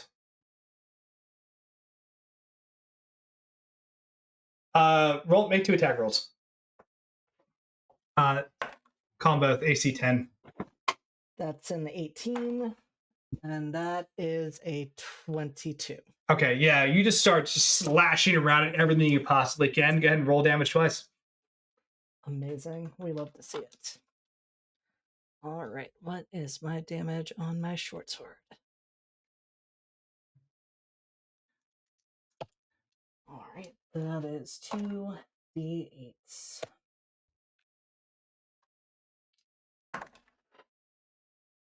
And that is 2 8s on Hell the yeah. die. 16 plus dex. Yep, plus 2. 18. All right. You can actually see the Unsinkable 2 is starting to slowly pull ahead. As you've just caused like mass chaos to the crew of the Unscrupulous Serpent. Their ship is starting to just like pitch and is now like bordering dangerously on the edge of the course and is like just losing speed because it's trying to course correct as you are starting to gain the lead as you were neck and neck. Okay. Well done. Anything else for Riv? Nope, they are good with what they're doing. All right. They just want eyes on them from the others. 15 feet to stand up from prone for Ivana. It's going to turn around. Clock that you're on the ship.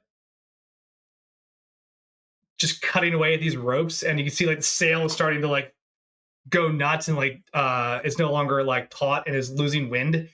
And just fires twice at you with a small crossbow. What is your AC? 13. Okay. Both of those do hit.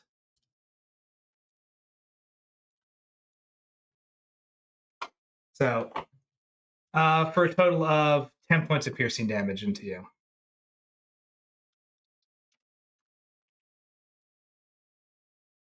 Hold on. I'm going to change up this music. It's getting a little serene. Where is it?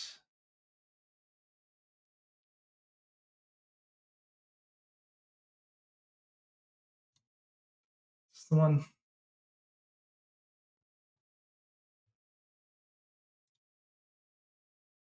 Serene pirate music. Oh, there we go. This will work.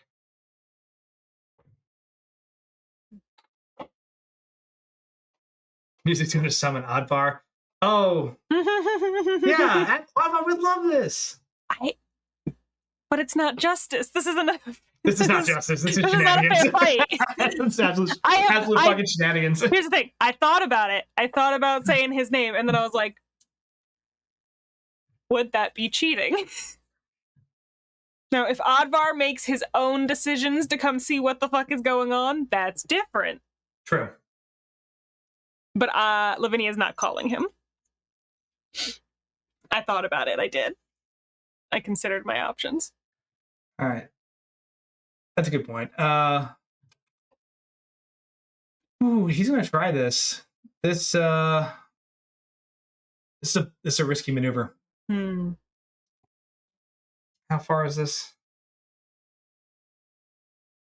30 feet.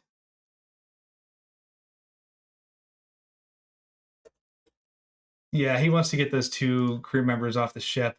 Edward looks at Serena and goes, "Get off the deck!" And strums a crazy, odd ballad as water from the side of the ship pitches over into a tidal wave, kind of going across, like up and above both Riv and Edward. Like Riv's like, "Oh shit," and crashes down here on the 3 of them. Hasmore gets they're all dex saving throws. Yup. +1 on a DC 14. Nat 1, baby. Hasmore's not doing well. Oh no. Jarfeth has disadvantage because he is prone. Oh no. But actually makes the save. Hang in there. Serena has advantage on this. And makes the save as well. Get to 3. Oh, yeah, the vortex. Get it! Wait, hold on. Before I actually do that, because that would be really fucking funny. Is that a once per day thing, or is that a once for a long rest thing? Portend is once per long rest. Okay, then fuck it. Yeah, but absolutely. Remember, I'm taking a nap after this. Well, remember, you all came from a long rest after the fight last night. I know, that's why I have portents. I'm going to go back to sleep. You can only long rest once per day. While we may take naps narratively. Yeah, the long rest mechanic resets one. It's to prevent exactly that. Yeah, exactly that. Just sleep. Okay, yeah. In that case, no, I'll need to save this for later, I'm sure. We do still have a heist tonight. You sure? We do have a heist tonight. I'm sure there's somebody else whose day I'll need to wreck. Okay, fair enough. That half damage, and then she has evasion. Good. Not very high. Hasmore does take 18 points of bludgeoning damage and is actually knocked backwards. Let's roll a dexterity save for him. And gets blasted over the edge of the ship. And then the little vest deploys, and you sit here, disqualified, but he's swept away, and then retrieved by the Harper Brigade. Jarfeth, unfortunately, takes half of 18, which is 9. Serena has evasion. So, cool.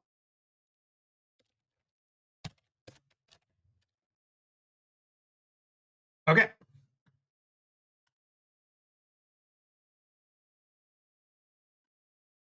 Kieran's going to attempt to take the helm. He's going to fly up here and kind of like as gently as possible just shove Serena out of the Sora out of the way, and is going to quickly try to stabilize the ship, and does so quite deftly. Just immediately the bucking stops, and then looks at you, sword still drawn, and is like, basically did a little riposte and is like, "Are you ready to fight?" That would be action, but actually he can take a swing.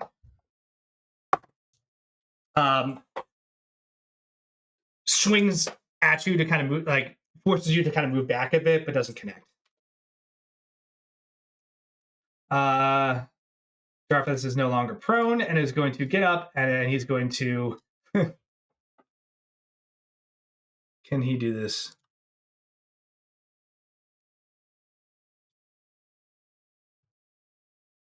Five, 10 grapple attempt against Serena. He rolls a 17. She rolls a 10.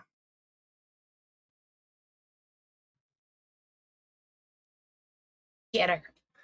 Get her. This is round 2. How many crew members are left on your side? 1, 2, 3, 4, 5, 6. Mm-hmm. He's going to attempt to throw her overboard. Kind of push her this way. I will ask for what you all want to do here. Because Jarfath is smart and realizes she has wings. Mm-hmm. So throwing her overboard won't do much.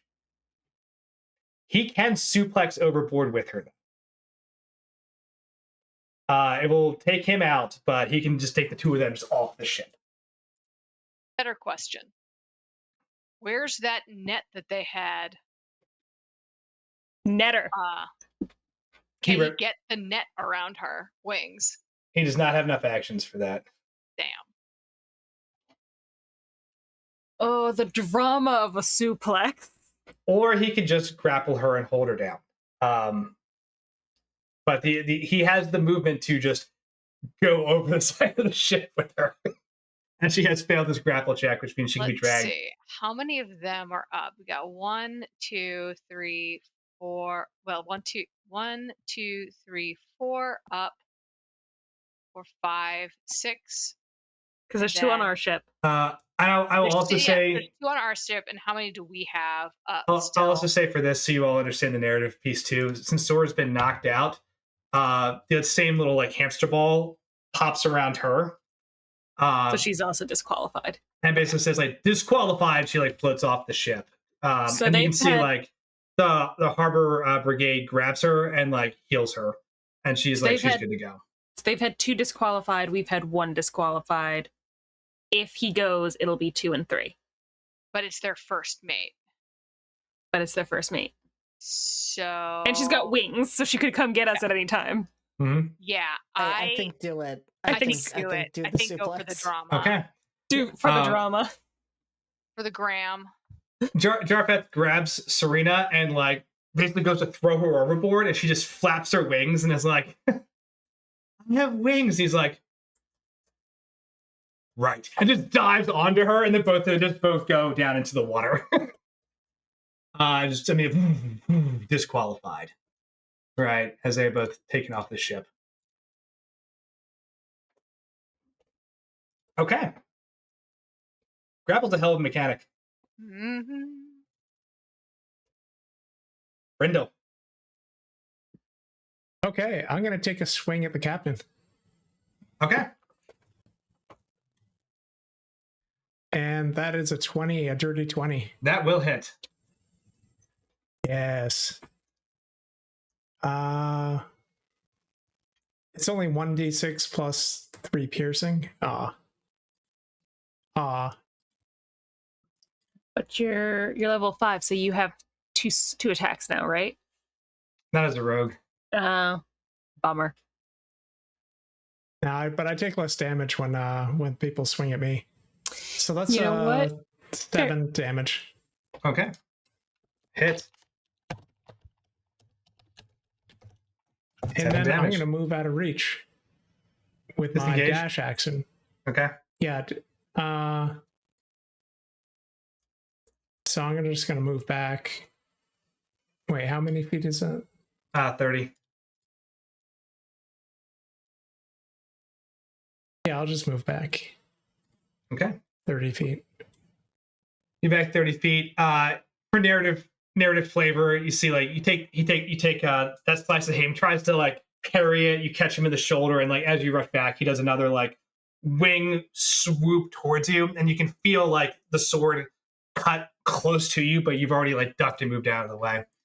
Hell Hey, yeah. I thought actually as my bonus action, I thought I could disengage without that He repercussion. didn't actually attack. That was narrative. Got it. Yeah. It seemed cooler than like I walk away. But yeah, he wouldn't actually get an attack on you.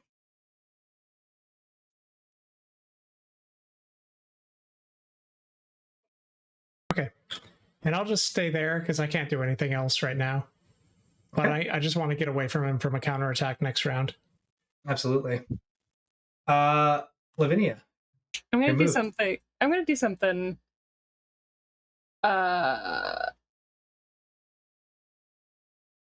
Potentially real dumb. Let's go. Let's do it. So 10 feet of. So before I do it, let me just confirm something.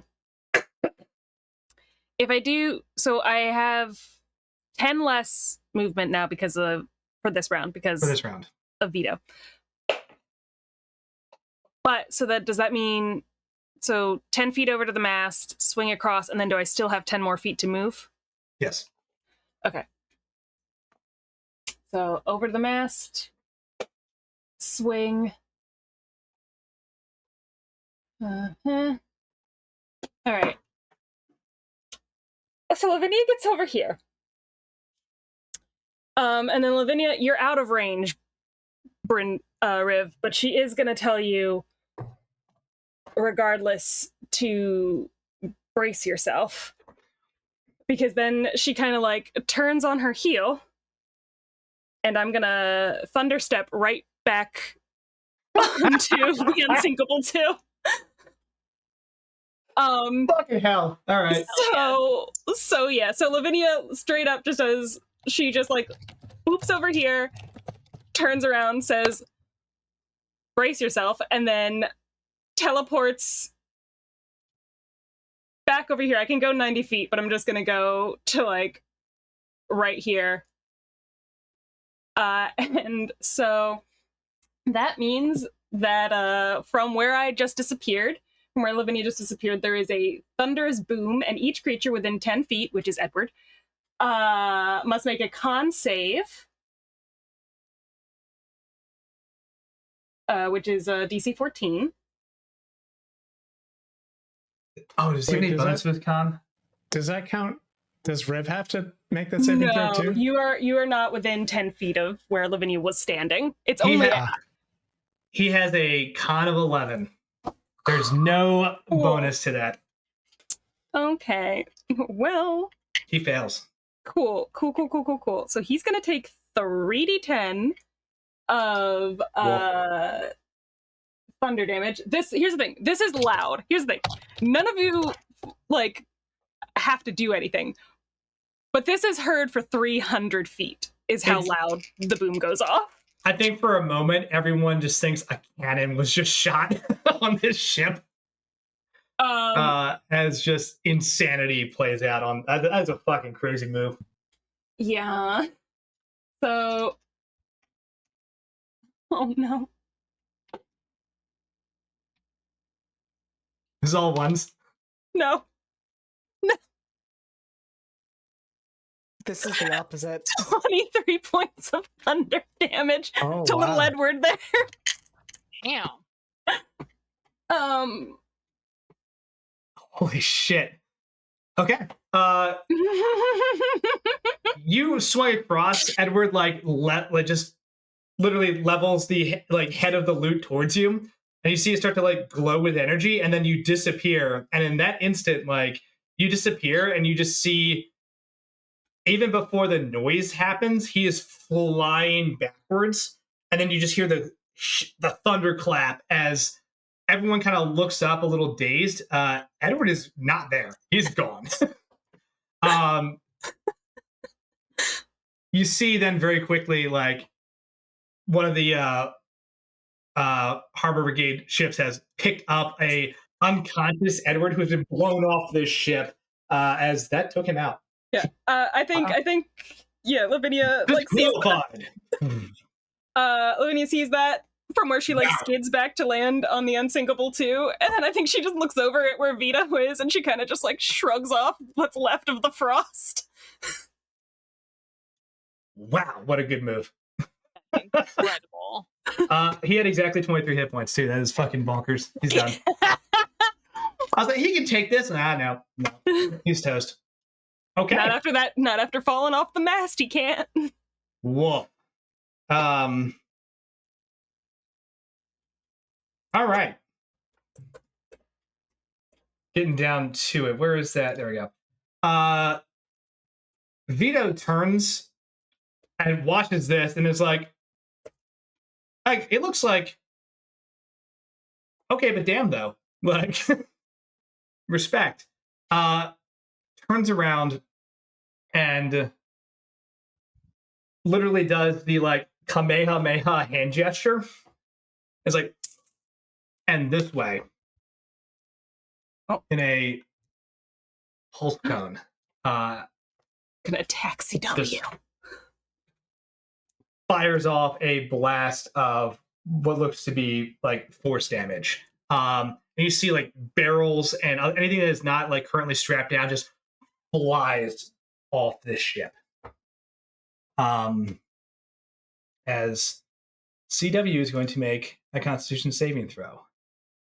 The DC for this is, make sure I get this right, 8, 9, 10, 11. The DC for this is 15. CW is proficient in Constitution.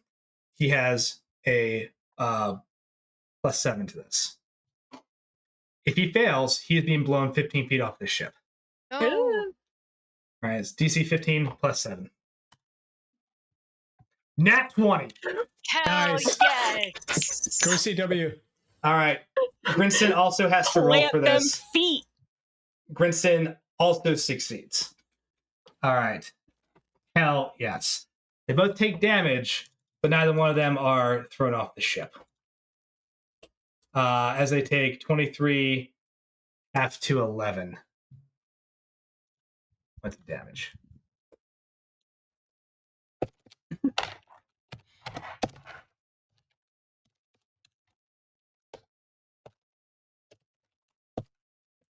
Okay. Man, I was hoping that would go differently. Very nice.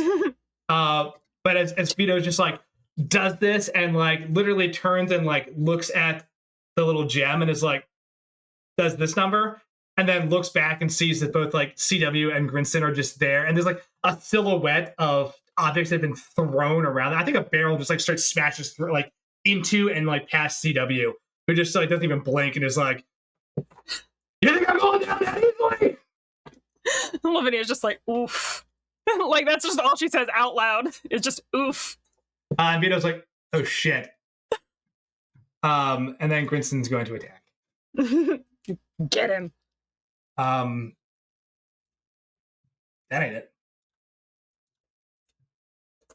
Is there anything that gets me advantage? Hold on. Don't need advantage. Okay. Grinson will hit. You see, he again like has reset himself. Is just covered in debris now, but is going to just lunge in again. Oh, I'm sorry. This is a D8 plus 1, 2, 3, 4.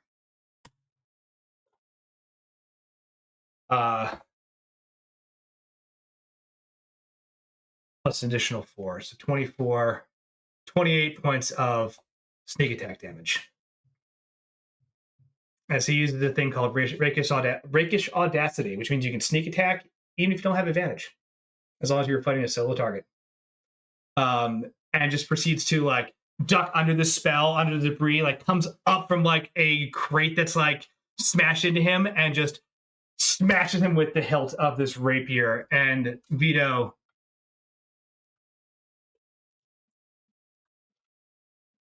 goes down. Poor wizard.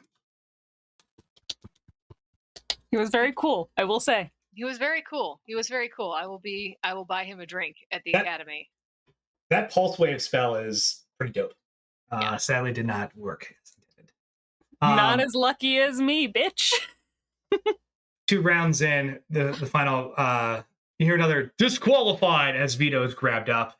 And he brushes himself off, and you actually like see him mouth it, but you can't see it. Like, good game. You know, no, he's not mad. At the end of the round, you have 1, 2, 3, 4, 5, 6 of you left to 1, 2, 3 of the unscrupulous serpent. I'm going to take a cool DM move here because I think it's more narratively interesting. Kieran looks at this and realizes this is about to go south quickly. And he spirals up very quickly into the air. And you see he takes a small blue gem and just goes, hey, let's even the odds a bit. And shucks it. And it shatters right here on your ship. And it looks like a very large puddle of water, more than this gem could hold, just splashes out onto the surface and starts to even go down into the cargo hold.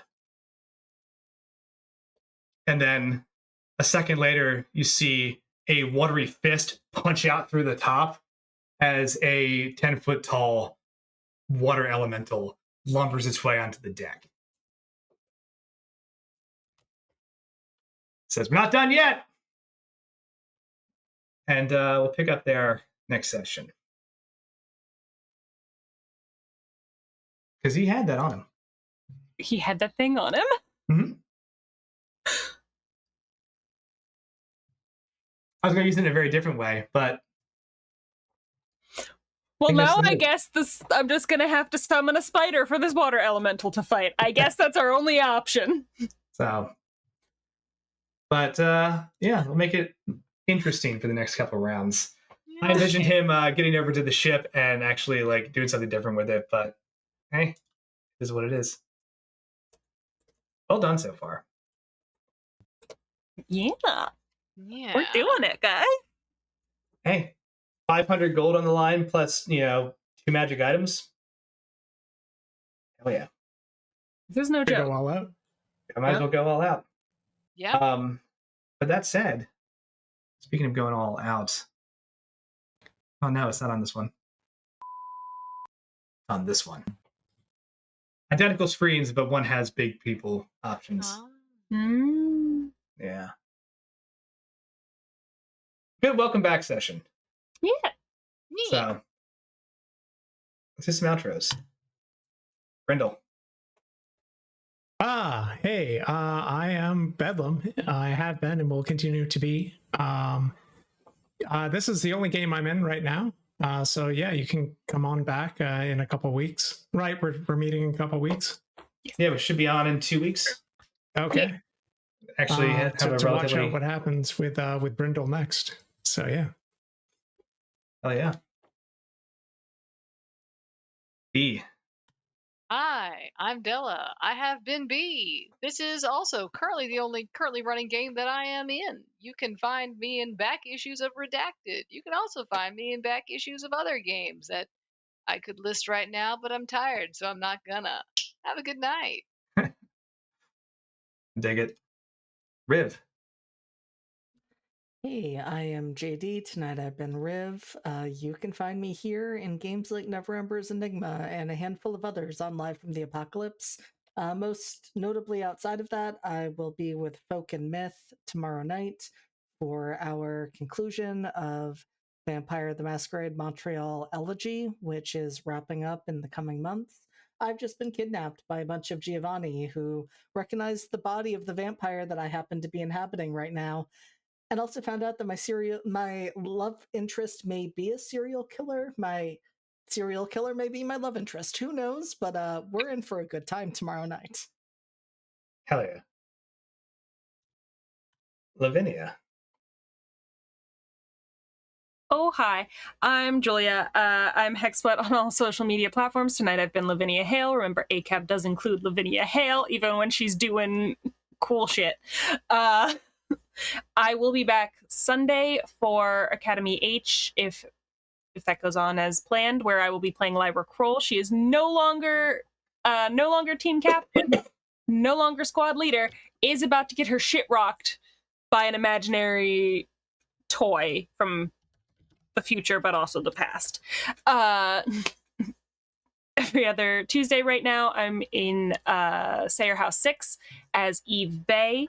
Every one last Wednesday, actually, for Star Trek Gallant. We just stole a ship. We stole a ship very efficiently with no planning in character or out of character on how we were going to do it. We just looked at each other as soon as we got the option and we said, okay, so now. And it went perfectly. And then every other Saturday, I'm here as Kelly Violet for Class Reunion. We finished our political arc, and we are now just we're fucking steamrolling towards the end. We're gonna go fight 2, maybe 3 gods. We're not entirely sure how many gods are gonna show up at the end of this thing, but at least one. We're gonna curb stomp at least one god, according to plan. And that's all I'm doing. Everything I do here, I do whenever it happens. Heck yeah. Said I'm Andrew and the game. It's the only game I'm running right now. So now we're back in full swing. Hopefully we'll get some more crazy combat and heisting. And this is a nice little, I'm going back to normal person. This is a nice little low stakes combat, I think, right? No one's about to die or do anything crazy. I will let you all know if you are curious. As of right now, you've done the equivalent of 147 points of damage to the unscrupulous serpent to your 57. So you are definitely winning this fight. We're winning at the moment. But with that said, anybody have any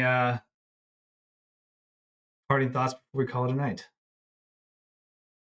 I'm gonna make this water elemental fight a giant spider. I will make sure I have the giant spider tokens ready. It's coming. Hell yeah. Well, thank you all for a great session back. I had a lot of fun. I hope you did too. You all did some pretty cool stuff. And we'll see you all in 2 weeks. Yeah. Have a good night. Bye, friends.